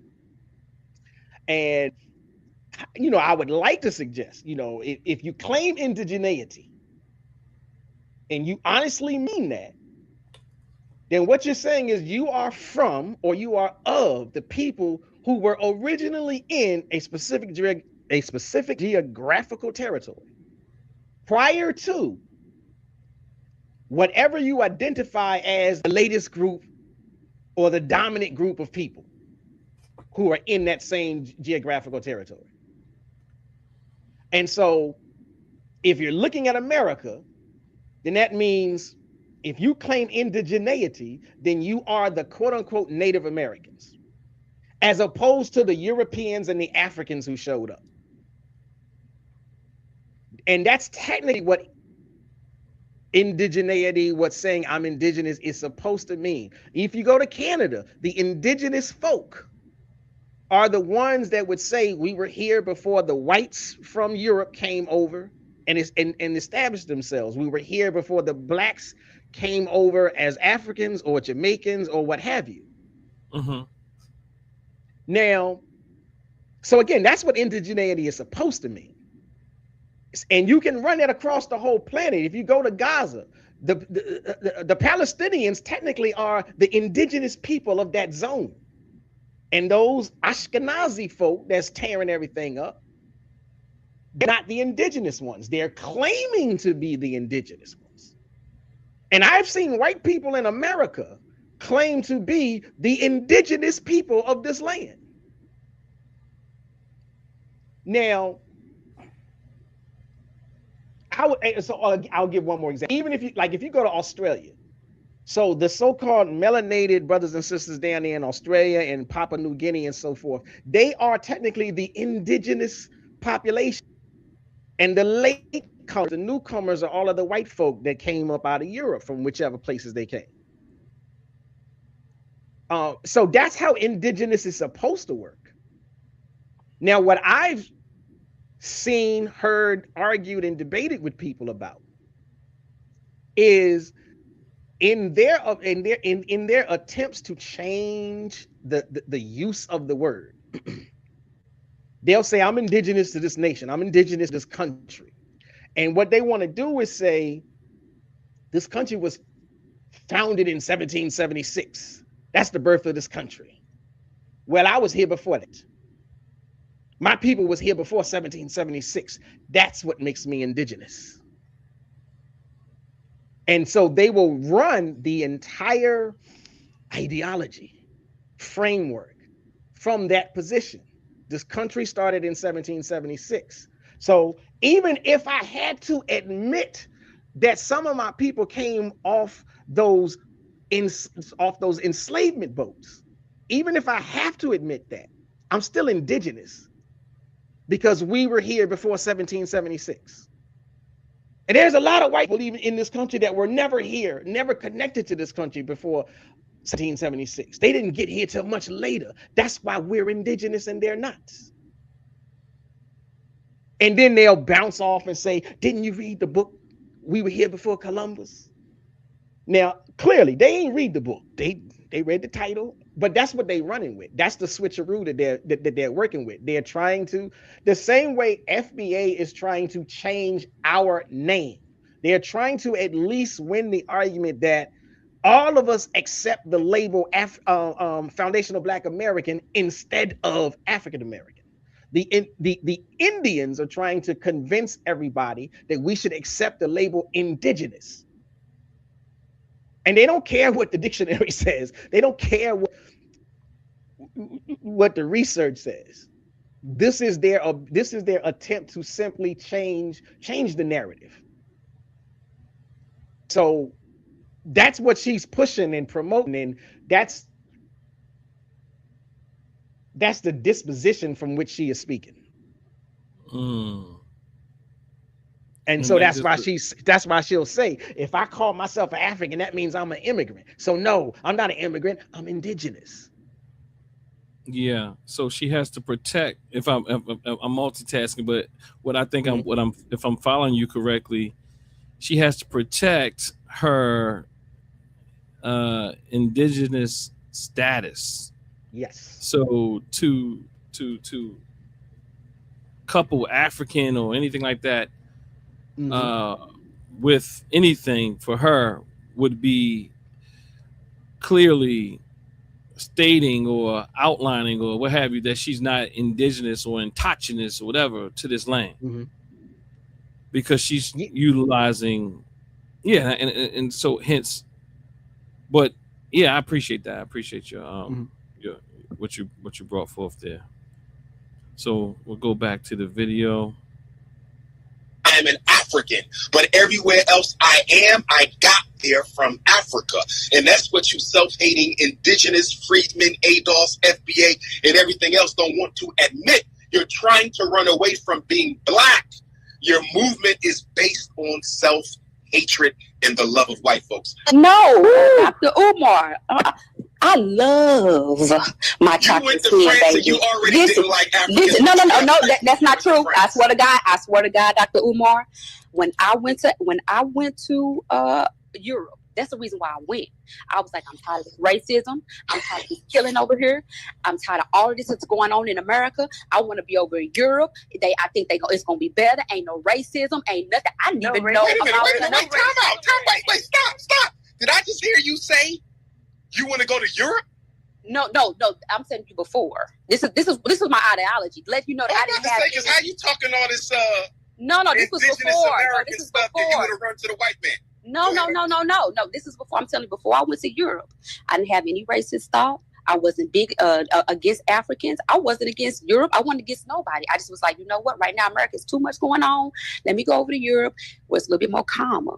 And when I went over there, I was shocked at what I saw. What I saw firsthand living over there for 2 years. And I'm telling you, my experience with Africa, it's a lot of Africans over there. My experience with it's a lot of Arabs and Muslims over there too. It's a lot of Muslims over there, Arabs, Chinese, a bunch of people over there. So that's my experience. But let's get back to the transatlantic slave trade. What about it? You mean to tell me?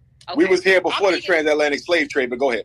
Okay, as far as on a business, because slavery was a business, right? Slavery was a business. APOW, African Prisoners of War. Okay, APOW. It was a business. So just look at this as a business standpoint. You're a business owner, I'm a business owner. Okay, I'm going to go and get some Africans for this. So for the note, Brother Umar Johnson is also saying that we were here before the transatlantic slave trade. It's what 1500s, right? And 1400s, 1492. Hold on, because let me. Could you help me out with this? You know what? You were speaking about this earlier, but I'll be remiss if I don't bring it up, because I think that something you were saying earlier, and you were speaking about the Moors, right? You were speaking about the Moors and how they have contributed to this idea in much of these indigenous and what do you call it, Indian and all these type of things. But I'll be remiss if I don't also include like the likes of a Kaba Kamene, or the likes of a Phil Valentine, or the likes of even Baba Jane Small to a great degree. But I'll be remiss if I don't include even those type of people who also have explained so many different things, including the likes of a Delbert Blair and maybe even a Bobby Hemmett, even to a great degree. We have to really throw Ivan Van Sertima and some of his work in there as well. It just wasn't as crazy as what we here. I'm talking about Ivan Van Sertima for sure. He has some theories, some ideas, and some hypotheses.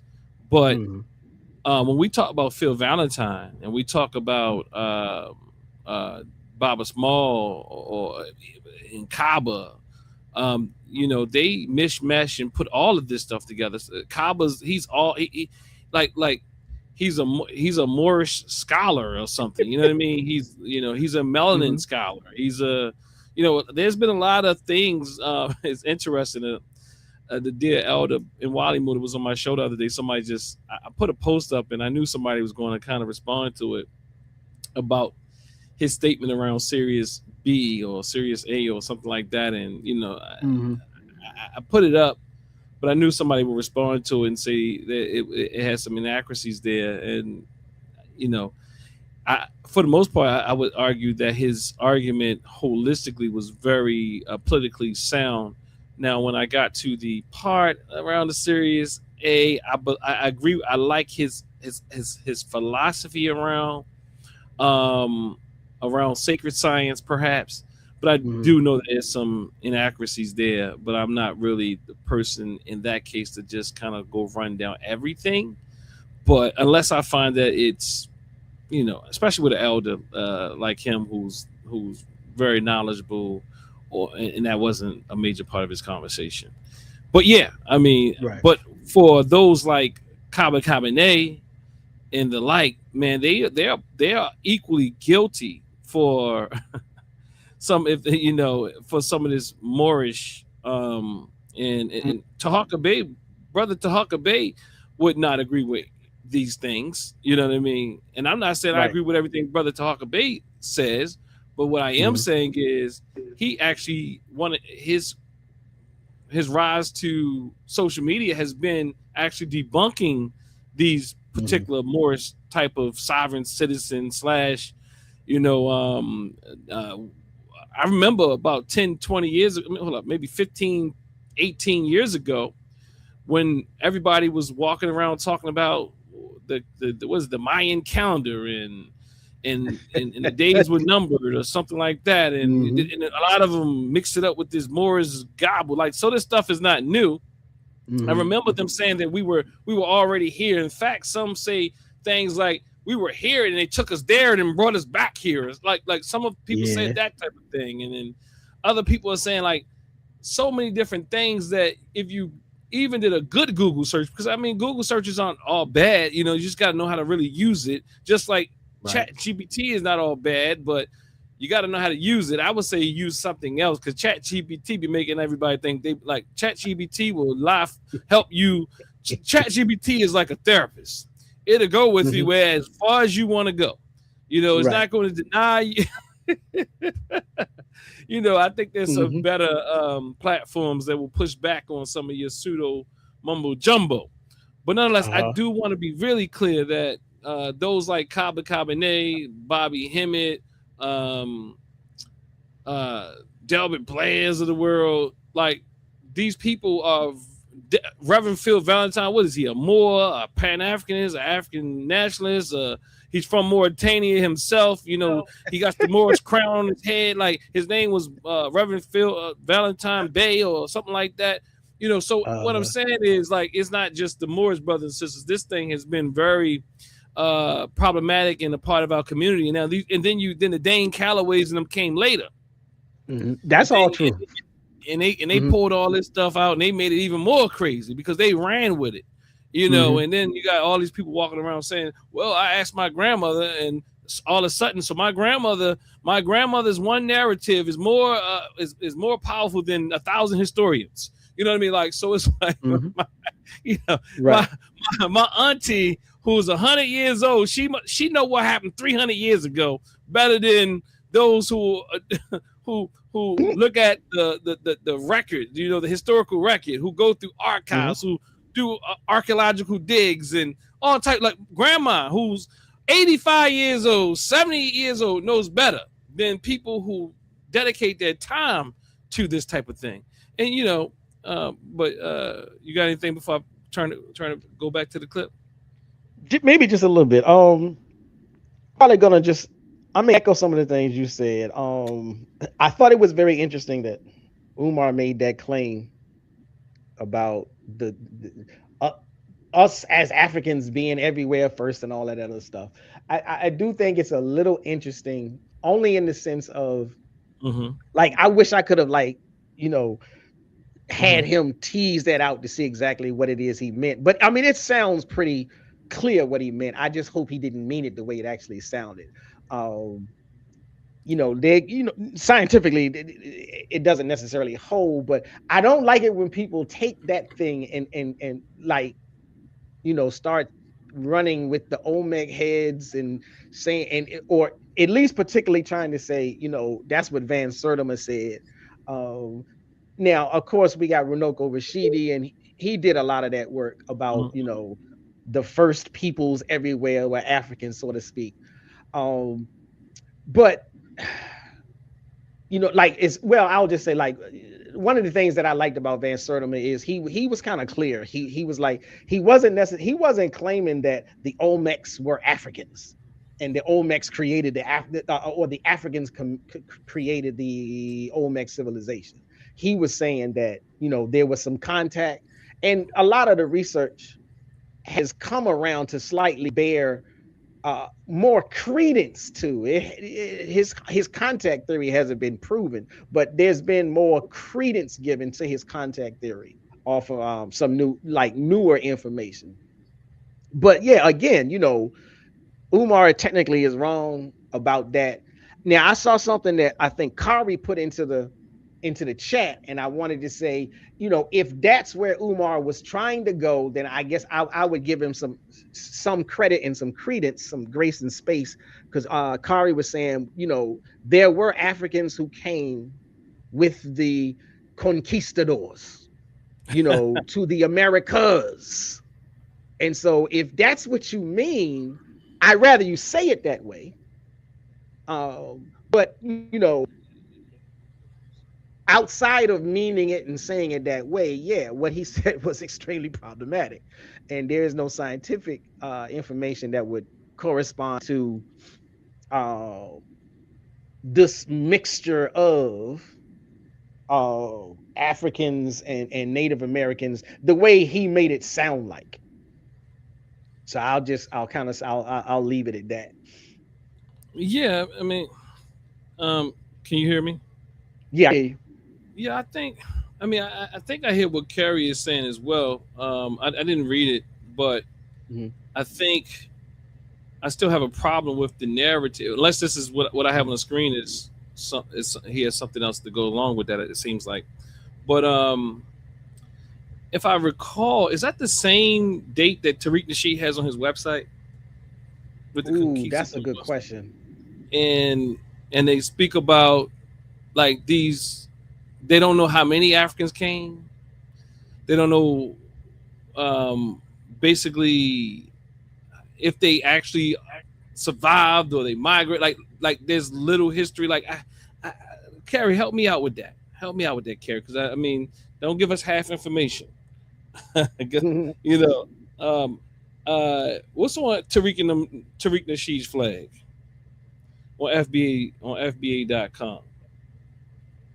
I'm trying to Because pull it up. He at the actually end has 1526. okay, 1526, right? So now I would have to As ask Carrie. So did these people populate? What happened with those people from 1519? Do we have a understanding like is historically what happened? Like when they came here in uh, 1519, like did they settle and start colonies or like what happened? now Did you reading you something? asking me or Carrie? Oh, I can ask you because you probably. I mean, whoever knows. I'm just curious. Okay.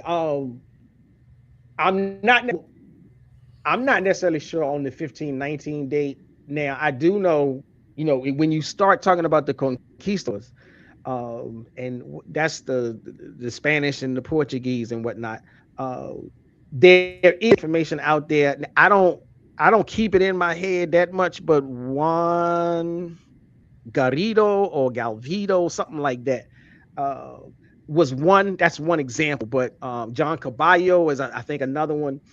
But there is like recorded information about them being African folk who came with the conquistadors and actually led some of the expeditions. At once the boat landed, they led some of the expeditions that went further and further in to the interior of, but none of this is the contiguous 48 of the United States. Most of this is Caribbean islands and South America. I think there may have been one that hit Florida and maybe one that made it to Mexico. But again, I'm sketchy on the names from memory.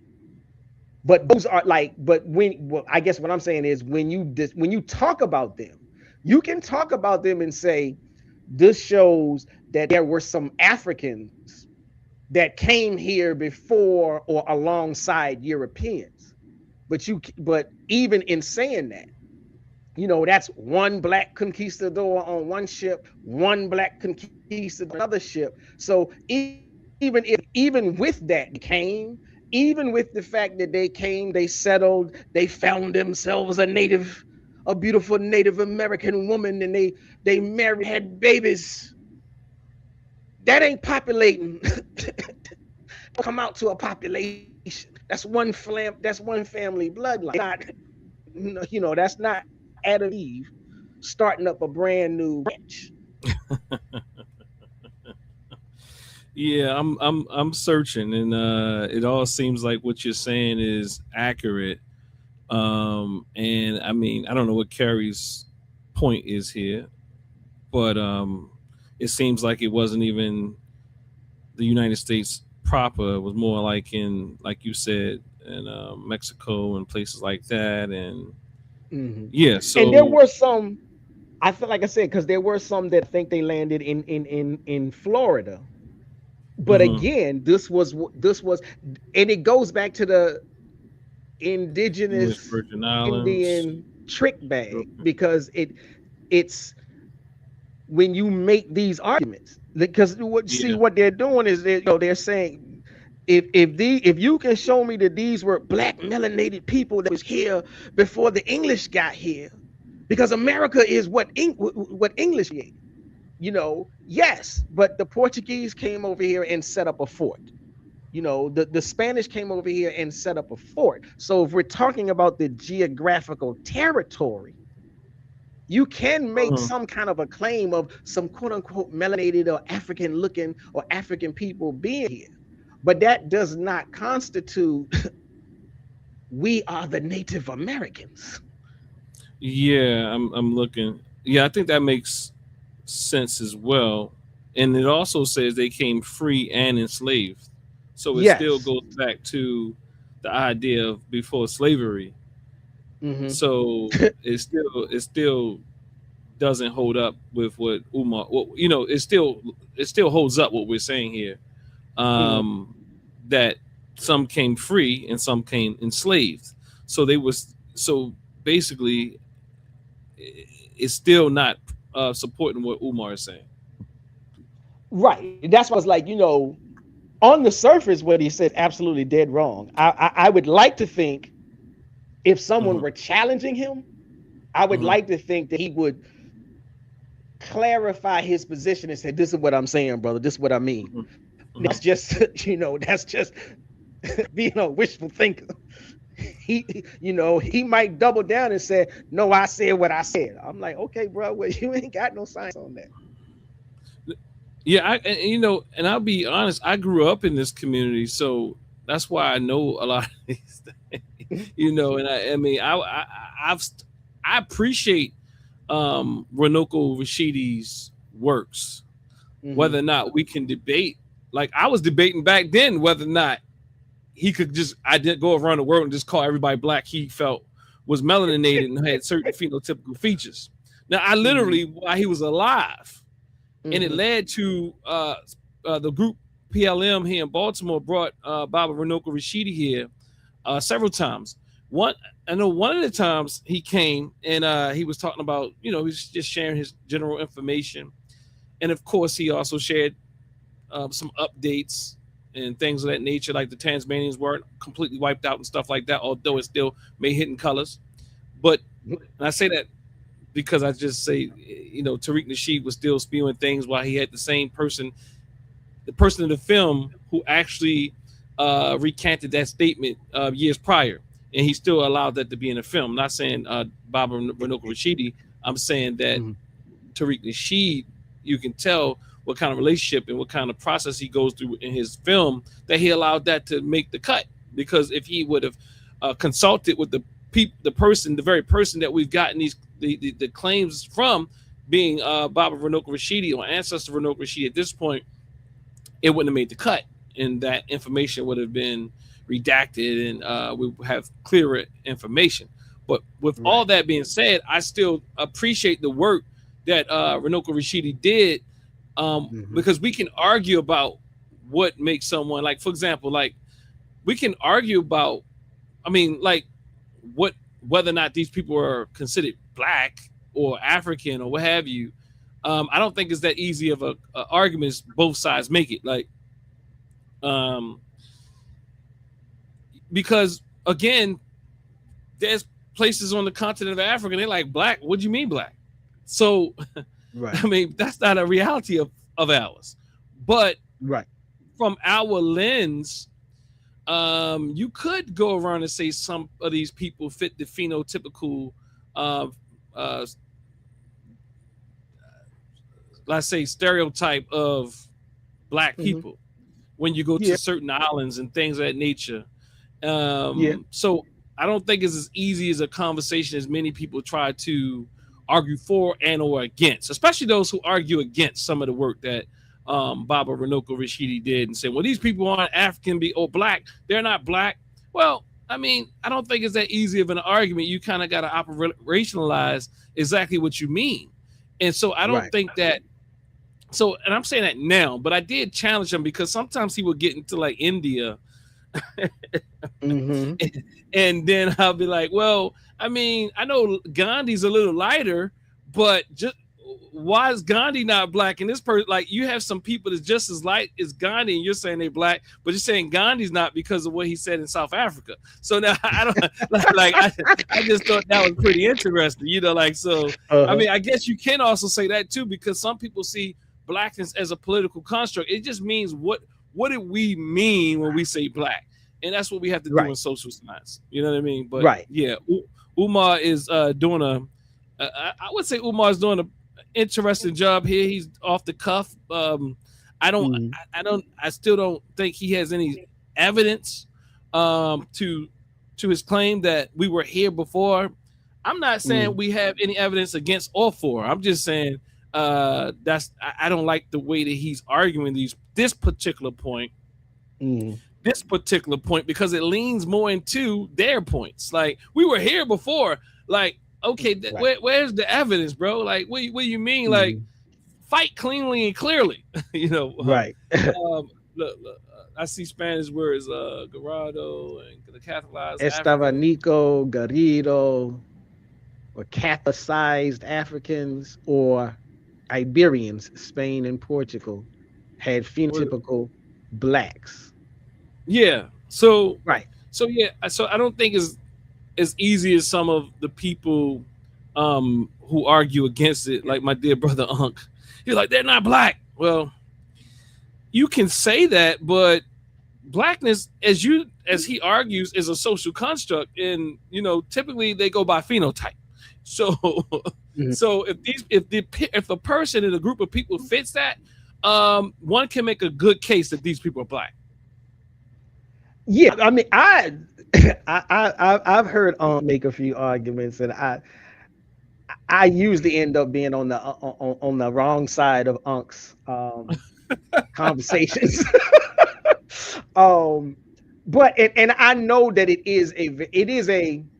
is a tricky conversation to have, and you do have to first sort of put down the gauntlet on how are you defining black. You know, at least in the aspects are you talking strictly on the social construct, or are you talking about the phenotype or some other measuring metric and classification?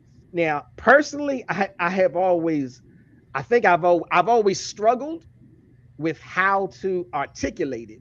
It's, especially off the cuff. You know, there's been a few times when I had to sit down and be like, okay, I gotta craft a few sentences here or there or whatever. But even with Runoko Rashidi, Dr. Runoko Rashidi, you know, I looked at, I would like to say I looked at a lot of the things. I can't necessarily say because he did so much, but that which I did see from him, you know, I was, to some extent, I was convinced, or I was in agreement with the basic premise and position that he was taking when he went to all of these different places. Most of the times, from what I saw, now there could be definitely some ones that I didn't see that were a little bit more sketchy or hard to maintain, but I've seen him make some of the arguments about even in India, you know, or at least if not India proper, then like those islands that surround India with those I think Amandians, I think what it's called, where they are you know, and again, like from what I've seen, the Papua New Guineans, the Aboriginal Australians, I think they say Australopithecus. A lot of the stuff that I've seen around them, I'm like, okay, for me, that's black. That's, you know what I'm saying? But at the same time, you know, I extend that word black, you know, even back onto the continent. I'm like, you know, I've had the arguments about the ancient Egyptians being black. I'm like, I see the Ethiopians as black. I see the Somalians as black. I know it's a few that say they not, but I know it's a bunch that say they are. So the phenotype ranges, especially when you get into horn, like you can really like, but it's funny to me because you can really see a lot of differentiation in the phenotype when you get to horn, but at the same time, if you know where to look, you still see the quote unquote, you know, the bad word, the sub-Saharan phenotype. You still see that over there. So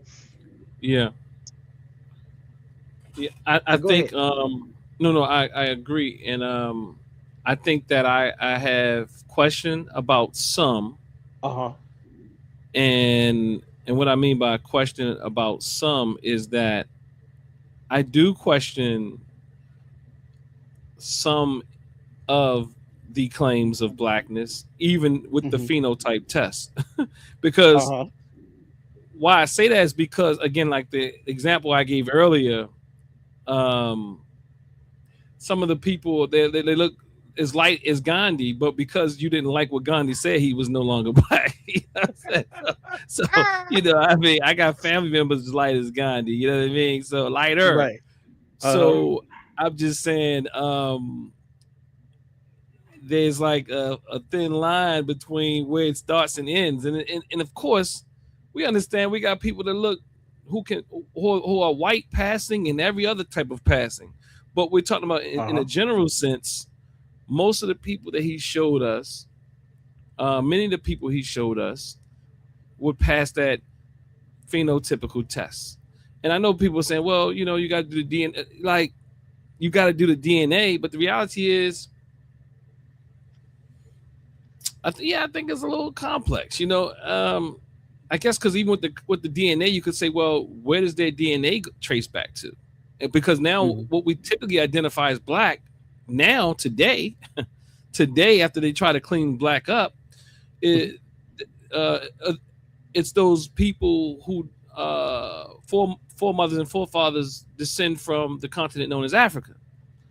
So we will have, now if you do it through DNA, that's something different. But black is a quote unquote social construct. So that's where we kind of get a bit where we run into some good debate. So you know, I just think it's not a perfect thing, but I get it. Yeah, true, exactly. Yeah, it's definitely not perfect. I know means it's perfect. So for and against is kind of, for me, to be so hard for or against is kind of like, honestly, I would say it's kind of wasting time for many. For most of what people have identified as black. Then I think there's some fair debate, but I'm gonna hit the clip, and I don't know how long you want to go, but click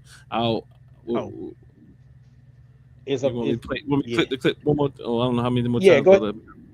I mean, I'm good. I'm straight on time, but you go. All right. But how many was fitting on that boat? About 300 of them on the boat. Strap them on the boat. Put them. Hold up. Lord of Slaughter says somebody's skin black. Let's be careful with that. hey, because most people that we call black don't have. Well, I don't know too many people with black skin. If I know one person with black skin, so I think I don't know. I mean, you know, I'm just saying. I think we have to be careful with that, though. Have them go through the Atlantic, which we know is a long voyage. In fact, then there's a lot of people from India that are a lot darker than most of us. So, I mean, you know, I think we'll have great debate about this color of the skin, because when we look at the color of the skin, we would have to say, well, if all it has to be is the color of the skin, you have many people on this earth that is darker than the people that were first called black. And those people who were first called black are us. Right, in these United States. I mean, unless you want to debate the whole more and black or more and all that, you know, but yeah. From Africa to America with no motor, okay? Then they going down to the Caribbean and all that, so they going through the hurricane season and everything. We getting them down there, get them over here. They gonna be sickly, they stinky, they had no food, they had no drink, they've been side by side, they funky. Now get them over here to a foreign land, which they know nothing about. I'm gonna have to clean them up. I'm gonna teach them how to till this land, teach them about this land, just so they can till and some cotton and grow some vegetables that they can grow all in Africa, which is supposed to be the motherland, because Africa's supposed to be able to grow all this stuff too. Why would I take you from Africa and bring you all the way to another land and risk my boat sinking, you guys dying, being sickly, and bring you somewhere else just to pick some fucking cotton? It makes no sense. Why would I do that when there's people already on that land that knows how to farm and migrate that land? So if I understand, was that the clip? Okay, yeah, it was a clip. Your question.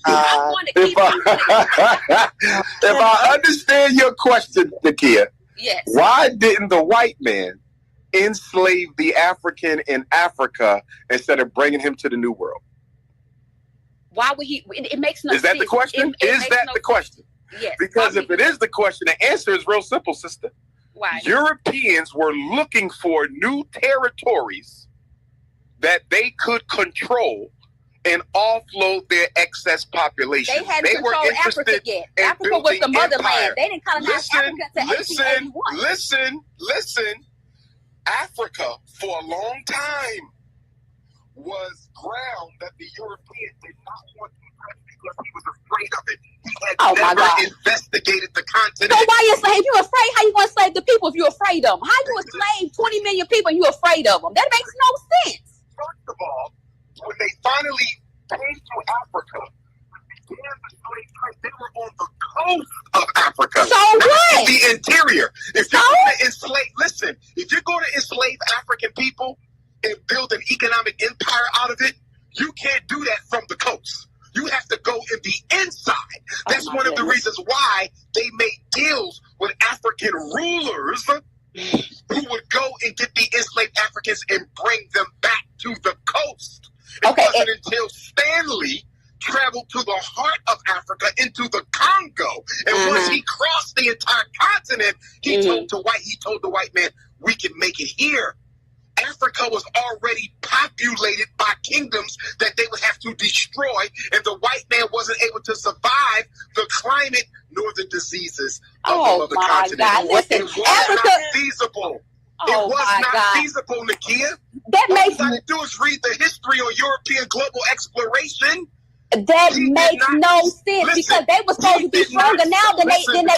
He did not start going into the African interior until his military technology allowed him to fight the African at a distance. Oh, okay. So you mean the ones on the coast? There was no kingdoms on the coast, and the ones on the coast were the weaker ones. So they took the weaker ones. Okay, that don't mean you're weaker. Get the hell out of Dodge. I can get the hell out of Dodge. When I want to go in the interior of a country I don't know anything about, in a climate that I can barely survive. What are you talking about? Why did they bring Africans to America? Because the Native Americans knew the land too well, so they kept on escaping, and the white man was dying from diseases. So he needed somebody who could withstand those heats and those diseases, and that's why they brought us, because we're the genetically strongest people on the planet Earth. Wake it up. He did go to Africa. Do you know that by the... Yeah. Yeah, I was wondering if he was going to get to that point, but he did. Go ahead. You look like you ready, cuz. Oh no, I'm like, shout out to Umar. He really he really nailed a couple of key points there. Hold on. Let me make sure nobody get me. Now, he says shout out to Umar. Every time I say shout out to Umar, I say shout out to Umar for getting some points right, but he's still a fraud. All right, you keep going. True indeed. A lot of what that sister said, I'm telling you, like, that came straight out of Dane Calloway's playbook. Really? Oh man, you need to do these shows. I know you know all the pretendians. I'm you know telling the nuance in you, the grays of the pretendians, don't you? Man, I'm telling you, I ran into the pretendians before I did the FBA. The pretendians. We need to look. They ain't dying. Look, they're not dying, but they lost a lot of, like, FBA really took their energy. They took their spotlight. The pretendians was, because the pretendians, they really weren't, quote unquote, about anything except making the claim. You know, they were just making the claim that I'm Native and we've been lied to. You know, ADOS came and said, we need some political things going on. And so that took people's attention away from the pretendians. And then Tariq with the FBA was like, I'm gonna rock with this reparations thing, but I'm gonna pull everybody in off this culture war. The pretendians all they ever, like, they just want to be called Native American. They like the lady said, she don't believe in reparations. You know, they don't have a political goal. They don't want to be called Native Americans. They just don't want to be called African. That's the end of their agenda. But it's very interesting that she's making that argument, and she's trying. That came straight out of Dane Calloway. Dane Calloway, he got this whole book, and I think even Brother Jabari did a piece on his book and showed how he was plagiarizing things left and right. And again, that was like another blow to him or whatnot. But you know, for some people, she sounds like she's being reasonable, and she sounds so passionate. You know, why take on, if this is a business, why take on the ocean and the disease and the death? And I'm like, you know, that's how Dane Calloway came up. That's how he broke that question. And I'm just like, oh man, you know, my thing, I think one of the problems that I have with this entire thing is that apparently the curriculum in America in the public education system has broken down even worse than it was when I was a child, when I was going through. Now, you know, I always like to claim my age. I'm old. I was born in 1971, so I was in high school during the 80s. But even back then, the curriculum wasn't that strong. But there was information in there on the transatlantic slave trade. And so I'm like, now I don't know what it looks like now. And so I can't really speak on what her educational background is. No, man, they making this up. They know. You said they know it. They making this up. They didn't learn. If you don't learn nothing, you learn about slavery. Right. And you know what I'm saying? And but see, and again, this is she probably your age. Did. She probably your age, bro. What are you talking about? You probably right. Look, so I'm just like, okay, look, you know, the way that she makes the argument is if she is completely void of the information. I'm like, nobody taught you about smallpox, about measles, about malaria, and what it did to the indigenous population. There were more quote unquote Native Americans that died off of the diseases, than the conflict, so to speak. Now, okay, I need to bring that back. I can't state that definitively as fact, but diseases wiped out a significant portion of those Native Americans, in addition to the conflicts and the physical battles that they were having. So that is literally what drove them to say, we need a new population, let's go to Africa. So this notion that she's trying to push, why would they do all of that when there was Native people already here? They were decimating the Native people. And so I'm like, well, now, so that's one. Now, two, the Native people, they knew the land, and it was going to be easier for them to find moments of how to break away and how to escape from whatever, the trenches were when they were in the throes of something. They could escape into rougher terrain. And oftentimes they did. Like the colonizers, the white folk, they had to find Native American collaborators. They had to find people that they could bribe and pay to escort them through some of these areas because they didn't know the territory. And that's historical fact. And it holds true for their presence here in America. And it holds true for how they approached landing on the shores in Africa, which is what Dr. Umar was saying. And so for her to just make these arguments, and it's like she has no clue about this. This is the basic. This is the Wikipedia level of information.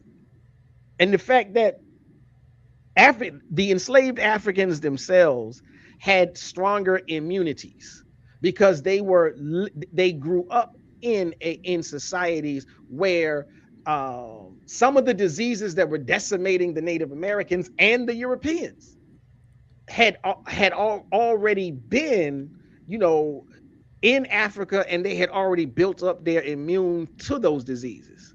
So they weren't going to collapse. You know what I'm saying? They weren't going to die off to those sicknesses. But that's the historical explanation to all of these questions she keeps rapid firing back and forth at him. Yeah. And it's not only the historians, like the standard historians have looked at this and shown it, but there are economists. She keeps saying but it's supposed to be business. There are economists that researched it and found out, oh yeah, this all tracks. There was malaria in the South. There was malaria that ran through the Native Americans. Mm-hmm. And even the economists found that there were Africans from certain areas on the African continent because they had a natural immunity to malaria. That became part of the bargaining chip. If you got me one of them Africans from over there with natural immunity, I'll pay more. So I'm like, this is all in the history. This is all regular history. Or at least it should have been.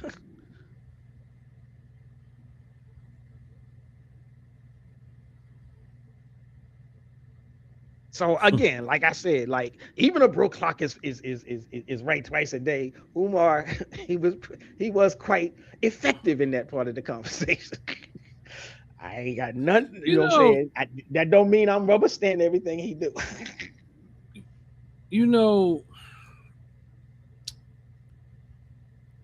I think when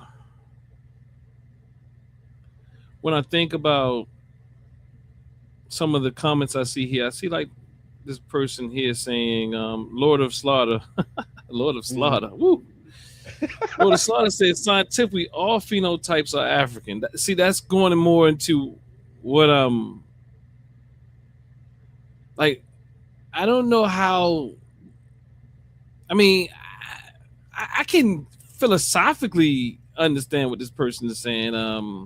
But what does that really mean? Like, of course, like we're also talking about the complexity of these things. Like, it's easy to say, well, genetically you can, like, I think you brought up like the Amhara people, in India, like you can trace them back to be, they literally like it's like almost like clear, like, oh my God, they this group of people in the southern part of like India, I believe, they not genetically and also just phenotypically, like it's clear, like, oh y'all look like y'all come from the continent.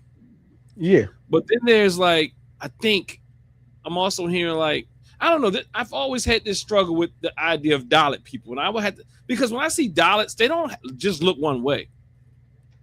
No, they got a lot of variety. Some of them got like the stereotypical thick lips, wide nose. Some of them got the stereotypical thin lip, thin nose. Right. So I don't always think that one is always easy. I think that to some degree we're so used to being oppressed that, you know, just make them black. All oppressed people have to be black. To some, you know, to some degree, like they're black. They're on the black cast, by the way, because they're on the black cast. Then because they're in the black cast, which is not racial per se, they are considered. They're not a Brahmin, you know. So you know they're the Dalits below the, you know, undercast and so on and so forth. It's been a while since I've looked at any of these things, but please pardon if there's any the nuance is not as clear. But nonetheless, I do think that it's very difficult to just say that. I mean, like, all people are phenotypically African. I mean, I get it. Like, what I guess what Lord of Slaughter is saying is that you can find any phenotype, mostly any phenotype in Africa. Right. But I don't think in practice we would just say, oh, and I don't even think you could say that there's one African phenotype. So it's kind of like there's that's why I used the term stereotypical earlier. Like, but there are stereotypes. I'm sorry, there are phenotypes that people typically recognize as or see as being maybe Asian, even, and I get it. Like, you can go to South Africa and so forth and so on and see people who look very similar to those in Asia, or especially the eastern parts of Asia, the Orient, and things of that nature, that look very similar to even like a person like Mandela or the Khoisan people or what have you. But that's not what people think about when they think about Black or African, just to be honest with you. Now, when you look at them, you kind of, oh, they do look, you know that that's not what the first thing that come to your mind. I'm saying, like, for example, there's plenty of people that look just like that, like in the Caribbean and the United States, and the eyes and everything. In fact, my wife's, but that when you think about how they identify Black people, and when people think of Black people, something else I would argue comes up in their minds. Although we are in all different, we show up phenotypically in many ways. I'm not sure if I could say honestly though that phenotype is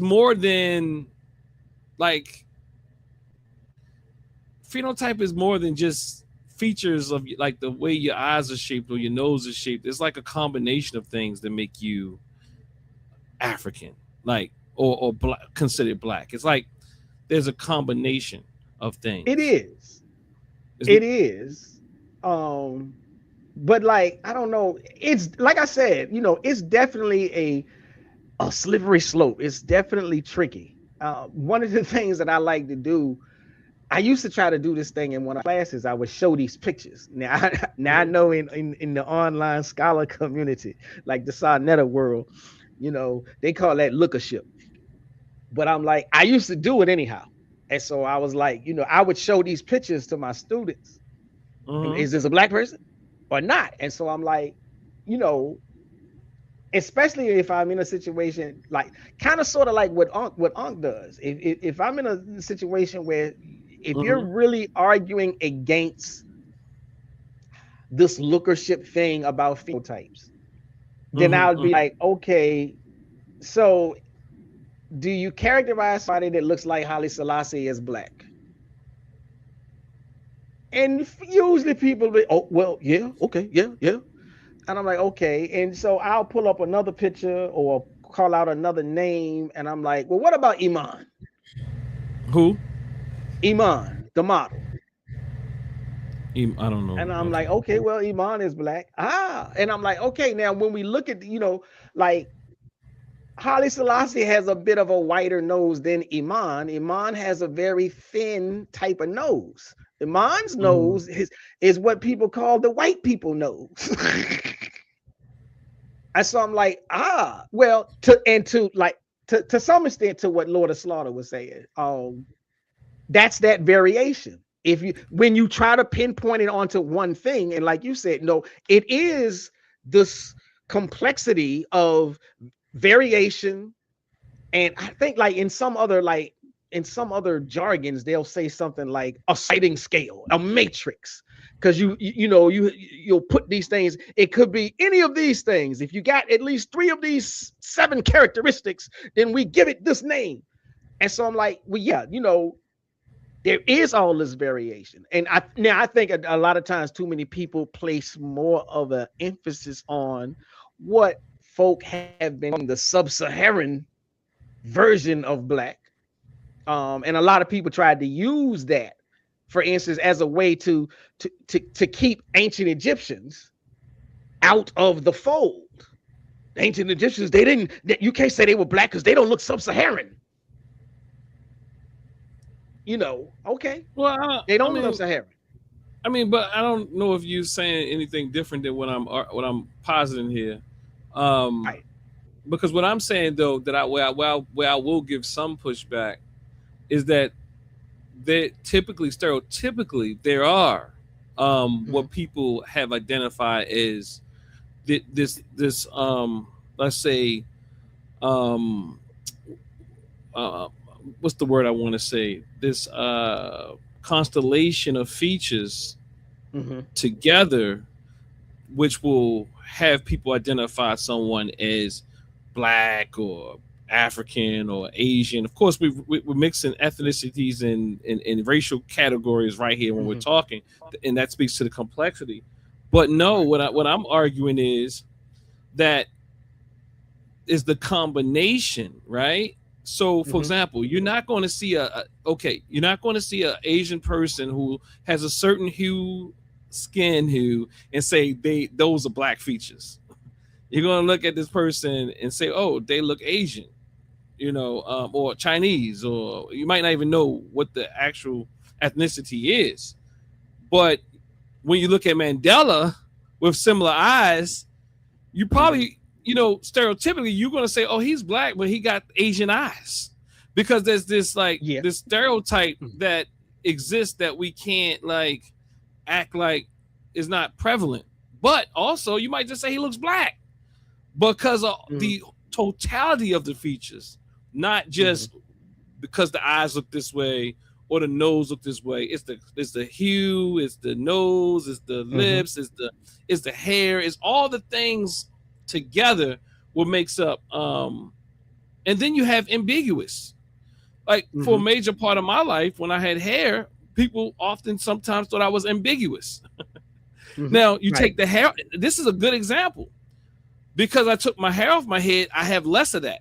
If you were to take the hair off of a lot of people from India, even, you would then say, are they black? You'd be like, are they black? Are they so there's these things that we have identified with that make a person it's a cluster of phenotype that kind of has us identify certain things. What's funny, brother? Cuz No, we all say the same thing, and I'm laughing because I had like kind of sort of like some similar, I guess, occurrences. Like this was a while ago, but you know, I used to do a little bit more dressing like a Sunni Muslim.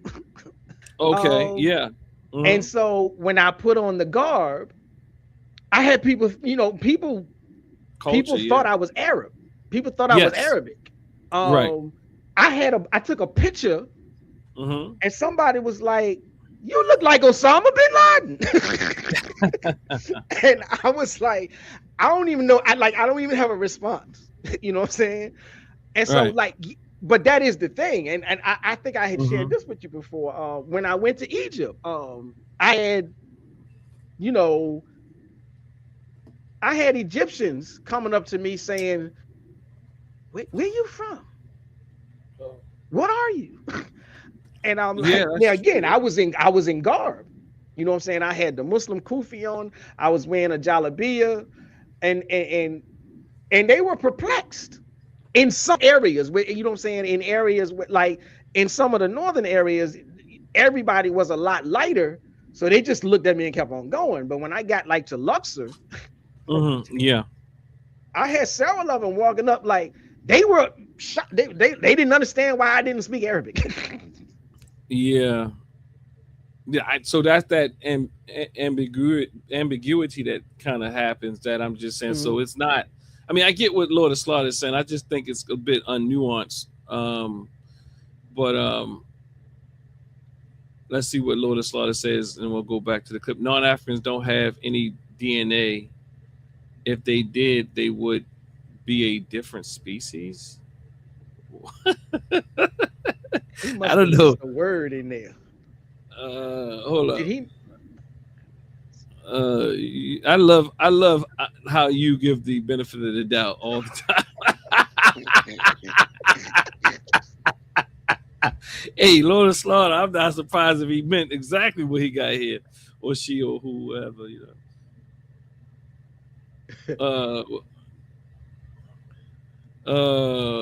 Hey, so Hustle Culture says Dr. Winkler won't be getting an invite to FDMG opening in 2027. Security will be present. Kidding, Doc. Well, Hustle Culture is kidding. I didn't befriended Hustle Culture. He didn't say kidding. You know what I mean? Okay. So I'm gonna go back to the clip because I see how long we'll let this go. All right. Let me go back. Thompson ended. He was already colonizing Africa, but he did not start there because he did not think he would be successful there in the beginning. Oh my God. Okay, Dr. Umar. Okay. The climate of Africa was deemed unbearable by the Europeans. You can study this, sister. You don't have to believe me. Okay, that's fine. You can study this. Christopher Columbus was in Africa. He got the map to come over here from African brothers and sisters. They spent the whole week in one of the slave dungeons in Ghana, either Elmina or Cape Coast, and they teach you that when you go there. So they knew how to come to America because we taught them how to come to America. But they wanted to go to a land that they thought would be much more efficient to conquer and colonize. The white man wasn't about to go into Africa, try to conquer and colonize. Okay, so you mean to tell me when they came over here, because they was calling us savages, and when they came over here, we've been fighting. We gave them hell, and we still giving them hell today. We was fighting them just as much. What battles have you seen the Africans fight versus the battles that we didn't fight? You see, we fought them way more than the Africans fought them. Are you serious? We have been fighting. Are you serious? Hold on. Before they turn up, before they turn up, did he say that Africans? What was he saying, that we taught them how to get over here? He did make that comment. He said we taught them how to get here. And he said that what else did he say? We were they could not, maintain, they couldn't do much in Africa. He said they couldn't do much in Africa at the beginning. They had to stick to the shores. And it was something else that she said in there. But go ahead. Okay, yeah. So I mean, I don't know. I mean, I guess okay. I'll just take it with a grain of salt. Are you serious? Yes. Misguided. Very misguided. Africa just about fought the Europeans. Yes, Okay. they had a few collaborators, but most of us fought the Ashanti Wars, the Zulu Wars. The Ethiopians even beat them. The Zulus even beat them. The white man had to fight for almost 100 years. Okay, and we fought too. The Seminoles fought. We all fought. We fought as well. The Haitians fought. We fought just as well. I don't understand. Listen. We fought just as well. You acting like we didn't fight also. We fought just as much as they How fought. are you a Seminole when you can't get? I ain't gonna lie. All right, so I told y'all Umar still a fraud, but I like everything he laughing at. Like I like everything he's laughing at. It's like, but it's almost like a laugh, like not like he laughing at her. Like it's almost like, oh my god. It's like, damn, we messed up. My sister is fighting hard to be a pretendian, bro. She's fighting hard. I mean, I think that, yeah. But go ahead, you have something. I was gonna say, I would again now. There's this thing as to whether or not she honestly believes this stuff. I'm right here.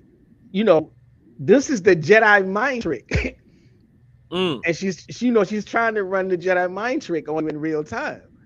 She said when the Europeans came over here, they was calling us savages. No, they was calling the American savages. But see, that's the thing. She's co-opting that group of people's story. She believes. She said, we've been giving them hell. Yo. No. Native Americans. You don't believe she's co-opted in the way where she literally believes it because she is fluid with it. She's fluent and fluid with it. Well, that's what I was saying earlier. Like, I kind of have to accept that she believes it, no matter how hard it is for me to wrap my head around. You believe in this. It's like, but I still gotta say it's the Jedi mind trick. She put on herself first. She drank the Jim Jones Kool-Aid, and now she's running around trying to get everybody else to take a sip. I appreciate it. Yeah. I mean, yeah, that's serious. I mean, I get it. Like, what's crazy though? What you're saying is like, I believe she really has embodied this Indian identity to the degree that she doesn't even see any part of her as being African. She doesn't. Like it's a point in the video. Yeah, I'm not sure if we're gonna get there, but she literally said, "Hold on, we might get there." We shut up, but she literally gets to the point where she says that. You know what I mean? Like I'm not African at all. And he said, "How do you know?" He said, "Because you can't." How do you know? Like. She gives the worst type of example, like because you can't prove to me that we African or something like that. Yeah, that's kind of crazy. I mean, but that's that imaginary dragon thing that I was talking about earlier. I was thinking about FBA though, like FBA and Tariq Nasheed. Like Tariq Nasheed in his now to me that's impressive on how Tariq Nasheed and his followers. I don't really believe Tariq Nasheed believes the FBA thing. he doesn't. Well, I don't think he. I would say I don't think he does for at least one reason. And I'll say, I'm out on a limb. I don't think he believes it because he came from this Moorish Islamic thing. Yeah. So, again, and Taharka was talking about this at least once. I saw him, I think, recently say something about it. But if you just throw out the name, you cannot align that name up to foundational Black American, at least with some of the, the brother be like, look, my name Leroy. It's always been Leroy. Okay. I understand why you holding on. But if you running around here tweeting the sheet of law, Barack Hussein Obama, Yeah, Tahaka made a ain't good nothing point with that. foundational Black American about that. Yeah, that was a great point. And yeah, and the fact that he can, and my point is the fact that he can literally lie or lie so well that he literally uses FBA as if it means all all Black Americans whose ancestors came through slavery, and the way that he uses it and how manipulative he is with it is crazy, because he uses it in very intentionally. You will hardly hear him slip up. Like, he literally like says these things like he believes it, and I know he's intentional, because it was crazy because he was so intentional. One video I was listening to, that he did not, he would call like anything that's positive that he agrees with what African American people did in this country. He would say, see, FBAs did this, and FBAs did that, and FBAs created the cotton gin, and FBAs, they created jazz and this and that. He say, and some others, some of us, he'll be like, some of us, this not in the same sentence, but he'd be like, some of us were we created Pan-Africanism. He wouldn't say FBA created Pan-Africanism. He goes about a roundabout way. So to me, it's like, man, I can't believe this guy is this intentional with his mind manipulation, his brainwashing tactics, his undue influence. But yeah, let's see if we can let it rock off and then see how far we can get. We can. I know you got some notes, and we can take some notes. Give me the names of your 16 great. So you're sure you're Cinnamon? No, I didn't say I was. My people was Blackfoot. My grandmother is Blackfoot. We're Blackfoot in Osage. I know that for a fact. Yes, we are. We're Blackfoot in Osage. Of your 256 7 times great grandparents are I can listen. I can only go back to my great grandmother, Mrs. Teresa Red, and we was all Indian, baby. We was all your Indigenous. Blackfoot ancestors and your Osage ancestors have African ancestry as well. No, they don't. They don't. Yes, they're right here from this land. This is our land. You can be from Africa and fight from Africa, but I'm gonna fight for America. You can go to Africa, but I'm gonna stay right here on my land. This is my land. Is false. No. Every African on the planet came from Africa. Anybody who tells you in America it didn't come from Africa is a lie, and they cannot prove it. The issue is y'all hate yourselves. No, we love ourselves and we love our land. That's the problem. Dr. Umar, you don't love the land that you're on. You're claiming an identity that somebody gave you on YouTube. You don't love the land that you own, but you don't love a land that you don't even live on. So you love being an African. So okay, listen to what you're telling me. This land right here is a land that your mother, your father, and your grandparents were born on, and you don't even love it. You don't even love it, but you love Africa. What were the names of your Blackfoot ancestors since you're so Blackfoot? You can't give me a name, sister. What you think? My grandmother, my great grandmother, my grandmother Ella, my grandmother Sharon, my grandfather Riley, my grandmother Teresa Red. Baby, we are Blackfoot in Osage. We come from this land. No one comes from Africa. And guess what? We grew and we formed this land. And we fought for this land. I can take my grandmother back to the 1800s. My great grandmother got me to the 1800s, like 1825. I can go back that far. We still trying to go back far. Where were they before that? They were right here on this land. Ain't nobody been from no Africa. Dr. Umar Johnson. Prove that they were from Africa. You cannot prove it. I'm not going to claim a foreign land when my land is right here. You're not going to brainwash me to get me off this land. If you listen, you told me you can go back to 1825. So you can go back to Frederick Douglass being 5 years old. Okay, I got you. You can go back to Frederick Douglass being 5. But you don't know nothing about them people before 1845. And let me tell you why. Do you know of yours back before 1825? Let me tell you why you don't know nothing about those people before 1825. Because they was in Africa. Thank you. No, they was not in no Africa. They were right here. They were right here. They were right here. She says because they was in Africa, that's why she doesn't know. But then she says, no, they wasn't. Well, hold on. What do you think about that part? She was being facetious. You don't She think was that being like even in that being facetious that she could realize that there is some flaws in her logic. Like she was logical. You know what? She probably just being facetious. She's bought into this Kool-Aid, huh?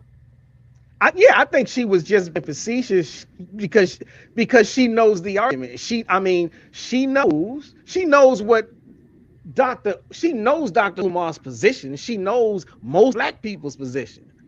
You know, Man. she's arguing against it, but she knows what he is trying to convince her of. So at that particular moment, she's just being facetious. I know you just gonna say it. I know you're gonna say because we was in Africa. Man, and then when he laughs, that's when she was like, "Oh shit, I went too far." No, I ain't agreeing with that. Man, that was crazy because it's almost like, you know, when I hear my dear brothers and sisters who are from, you know, different faith traditions fighting for their traditions, but at least, you know, the best of them went to school and also they've been reared in it, or gone to school to kind of like with Christian apologetics. This is indigenous. Even I heard her at one point say Indian, and she was like indigenous, like she corrected. I don't know if she doesn't use the word Indian, but it slipped out like, oh, Indian. I mean, indigenous. They're not supposed to use the word Indian. They're supposed to use the word. Now that's what I was saying. In these various camps, because if you really start dealing with all of the various camps of the Indian, you know, I don't have the right word. I call them the anything but African folk. They all pick one word and they all say, this is the word. Now, if you riding with us, this is the word.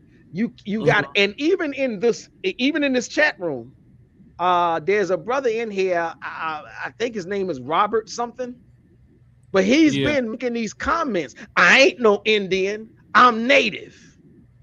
Oh, Robert Rand? Yeah. Oh, that's why he said she was being facetious, because that's his homegirl. Okay. But again, that's why I'm saying. No, I'm just saying he's his homegirl. I'm not sure if he really is. Right. But in each of these cults, maybe I shouldn't call them cults. In each of these groups, each group is like they all took one chapter from Dane Calloway. One chapter. And they all, like, if you say I'm Aboriginal, there is an ideology around why Aboriginal is the correct and proper term. And they will tell you why you don't use Native. You don't use Indian. See, Indian, that's them red folk. That ain't us. We Aboriginal. Then you go to a Native American group and they'll say, I'm not Aboriginal. That's an improper term. Don't call me that. And it just, every one of them, it's just as many branches as it is Christianity. Man, it's sad because, like you said, they've kind of brought in all of the I'm saying this part, like they've kind of like, I'm going to say, you spoke to something earlier that I spoke about yesterday when I identify FBA as a cult, and kind of like the MAGA crowd. I spoke about on the show a few days ago about the cult of FBA. MAGA had kind of attracted all these ragtag Christian fundamentalists, KKK, white extremists, pseudoscientific people, and FBA has, in its own way, attracted these pseudo-scientific, pretendian, pseudo indigenous, pseudo ADOS rejects, like you know, like in a red pill manosphere, people who are just in a lot of hurt and a lot of pain and a lot of extremism. They both, MAGA attracted extremists to support Trump, and Tariq Nasheed has attracted a bunch of these Dane Calloway rejects, or it's crazy because I've heard this other guy. I can't remember what he was actually speaking about, but he's one of these indigenous people as well. Oh no, he has a little different style, but he used the same type of hypnosis that Dane Calloway does, with the music behind it and these altered images that kind of like seep into your psyche, that really have you believe in these things. So I really feel for our people. So even if I might laugh or something like that, I'll be honest with you, it's really hurtful. I mean, like to me, like the dear sisters fighting out of a major state of ignorance. You know what I mean? I don't even think Umar's having fun. I think Umar might be laughing at times, but you know, I mean, again, Umar's still a fraud. But I think he's like, I'm in disbelief. You know what I mean? I'm in disbelief that we are this, like Umar saying, damn, we messed up. we really messed up.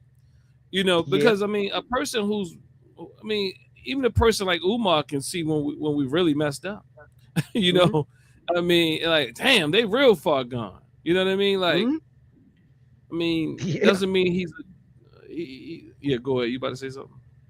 No, I agree. I mean, and you know, if we get there, I mean, he said as much. Lord of Slaughter, I would like that. Lord of Slaughter, I mean, it's like, I don't know if you seem to be very extreme. I mean, like extreme in the African position, though. I mean, like, or the Kemetic position. I don't, you know, like you're like the antithesis of the indigenous people. you're like the Afrocentric version. I'm not even gonna call you Afrocentric, but yeah, you seem to be very extreme though, Lord of Slaughter. Like tribalism created the non-African races. Like, I mean, and then you make these statements like, I'm just curious. like you like, is that like a Kemetic figure? Like, it's like a Kemetic figure, like Haru or something. I can't. I think see that's like it. I think that's like a silhouette of Haru. Oh, so again, yeah, it's like a silhouette. It looks like of Haru maybe. I thought so it yeah, was, Middle Eastern. And Lord of Slaughter, don't go too far over the other side. You know what I mean? I mean, I just think that's, and then they got, I guess the slaughter part is the knife is in the hand. I mean, I guess that's pretty extreme there. I'm Tame. I'm in Sierra Leone? I don't know. Robert Rand. Just African. Yeah, so I don't know what Lord of Slaughter is saying, but let's see where we go. Americans have African ancestry. Do you know that? Dr. Umar, let me tell you something, Dr. Umar. Let me tell you something, Dr. Umar. What you're doing when you call yourself an African, that Native Americans have African ancestry. Yes or no? Are you aware? They have Indigenous American No, ancestry. Indigenous African. Are you aware of that? Some may do, but mine don't. Some may. She says some maybe. Like she knows she can't give him any evidence per her response to him, but she hate to be like people gonna keep telling me it's not about hate, it's not about Afrophobia, but she's so matter of fact about her not being African, even though she makes it very clear that she doesn't have the evidence. You know what I mean? Like she makes it very clear that she doesn't have the evidence. And she don't have a problem with not having evidence. Say it again. I said, and she don't have a problem with not having evidence. She proud of not having evidence. Because she doesn't want the evidence. No matter, I feel pretty sorry for Umar, although he's a fraud. I feel sorry for him in his argument. I mean, maybe Umar knows that. I mean, like, do you think you're gonna change her mind for real, or you just like having fun? Or is it sport? I mean, like, really, like, literally? I think it's sport. You think it's sport? Okay. At this point, it's just sport. Okay, I get it, because I mean she's serious, doubling down on her delusions. Doubling down on the delusions. If yours do, that's fine. If yours do, that's fine. Sister Nakia, the problem is you're not well read. You need more historical education. I don't need. You know what's funny, because the person in the chat who said that they who I guess also talking about their you know what? Did the person I saw something in the chat. the person Robert Rand, were they saying that they're indigenous to Sierra Leone? At this point, I'm not sure. I don't now. I'll say this. Let me say this very clear. I apparently I misspoke. He's real pissed off, and I told him that I would apologize, and I told him that I would correct the record. I thought he was the one that said, because I saw a comment. I thought it was him that said, "I ain't no Indian, I'm native," or "I ain't native, I'm Indian," whatever it was. And now he didn't flew off the handle. "I never said that, mofo. You better get that, mofo. I'm like, look, bruh, I done told you. I will correct the record. I asked him, what is it that you said? And he's still running off with the mofos. So I hit the block button. I'll unblock him once I figure out how to or whatever. But there was somebody. There was a comment. Like I said, if I misconstrued it and I shouldn't have attributed to him, that's fine. I don't have a problem, backing that up and correcting that. My point was not necessarily to nail it to him. My point was there are people who associate themselves with each different school of thought, and each term is associated with a different one. A native person don't like autochthonous people. Autochthonous people don't like Indians. Indian people don't like aboriginals, and so on and so forth. Cool. If that's not him, that's cool. I don't know why he got to blow his top. But like I said, I feel like I have corrected the record if that was, what I'm saying, the thing that made him lose his mind in the chat room. Yeah. I don't know if yeah. So okay. So yeah, Robert Rand, I don't know what you did to Cuz, because I don't think Cuz normally block people, but you was going off some kind of harder, I guess. Let him correct it, Rand. Look, Robert Rand. Look, if he made a mistake, just correct it. You know what I mean? Let him correct it. Give him time to correct it before you call him people. I don't need the white man's history. I don't need the white man's history. It's a lie to me and tell me. Listen to me, Queen. The problem with a lot of you young folks is you get your education from uneducated YouTubians. That's the problem. You don't read books by real scholars. This is before YouTube. This is Dr. Umar. I don't know what you think I've been watching, but I'm telling you what my family told me. I'm not going back no YouTube. I've talked to my family and they told me, and I've asked them, if I call my grandmother right now, my grandmother gonna say, baby, he is not no African. That's what my grandmother said. Everybody over here came from somewhere else. And Sister Nakia, you said, it sounded like you were making an argument that slavery could not have happened because Africa is so close to Europe, and the white man to enslave blacks. He could have enslaved us in Africa. Are you leaving out the fact that the white man thought he was going to uncharted, uninhabited territory? Isn't that the because I think we're gonna call this a wrap, right? I think so. Yeah, that's okay. cool. It's gonna keep going. Yeah, I think it was pretty. Y'all go and I don't know whose station that is. Whose station is this? It looked like it's Umar's station. The Prince of Pan African. Okay, well, very interesting clip there. She closed out with the famous baby, we always been here. We always been here. Like what? Or like I mean, look, why do y'all say the same thing? Like that's when you get into that cult. Go ahead. You know what's crazy? They say the same thing, but I know brothers who would just call themselves Pan-Africanists. All of a sudden, out of thin air, now they're all their aunties and their great, and it's always a woman. You ever notice that? Why is it always a woman? Like they never say my great uncle. They all hey. Because you can trust women more than you can trust men. So it is you have a softer landing for women. I never, ever hear them say that they're going to start saying it now. My great uncle, look, but they always say my aunt, my great grandmama, my mother, my grandmother told me we was always here. I guess they said the sisters of the wise women. You know, the triple state god. What is it? The triple state goddesses. You know, I don't know. It's like they never ever say that that their uncle said it or their father or their great grandfather. It's always my grandmother told me, and then she said, "Baby, we always been here. I don't care what 1,000 historians say." Because most of them are men. No, I don't know if most of them men. I don't care what they say.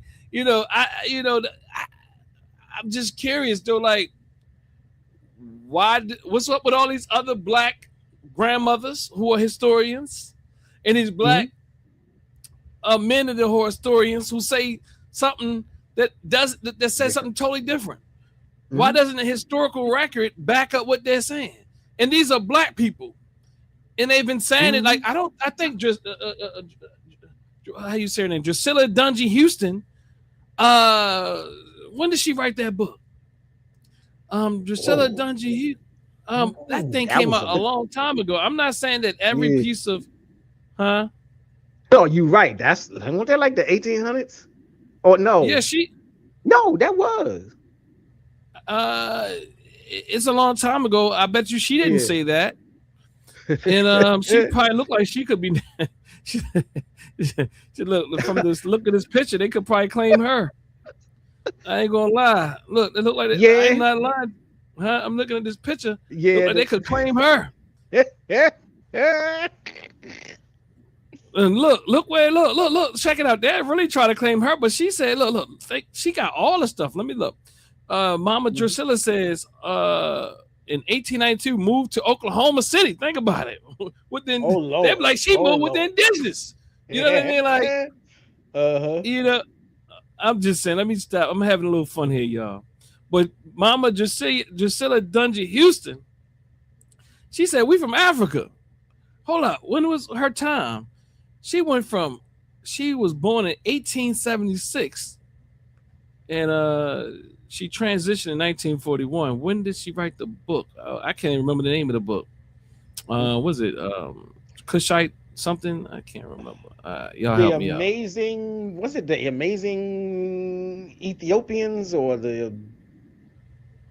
I can't remember the title. The Amazing Cushite Ethiopian Empire, something like that. Yeah, something like that. Yeah.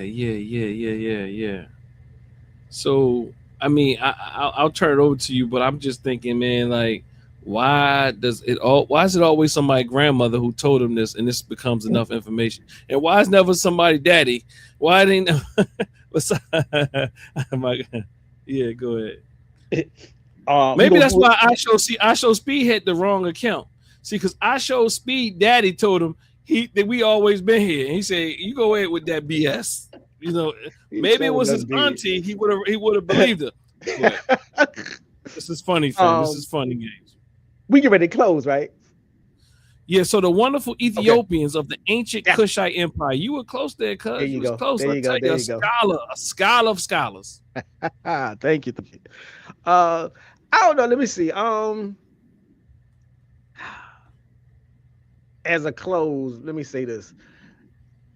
If you run this whole like go back and listen to the video, listen to the conversation, run the whole thing back, and you will see it's impossible to miss.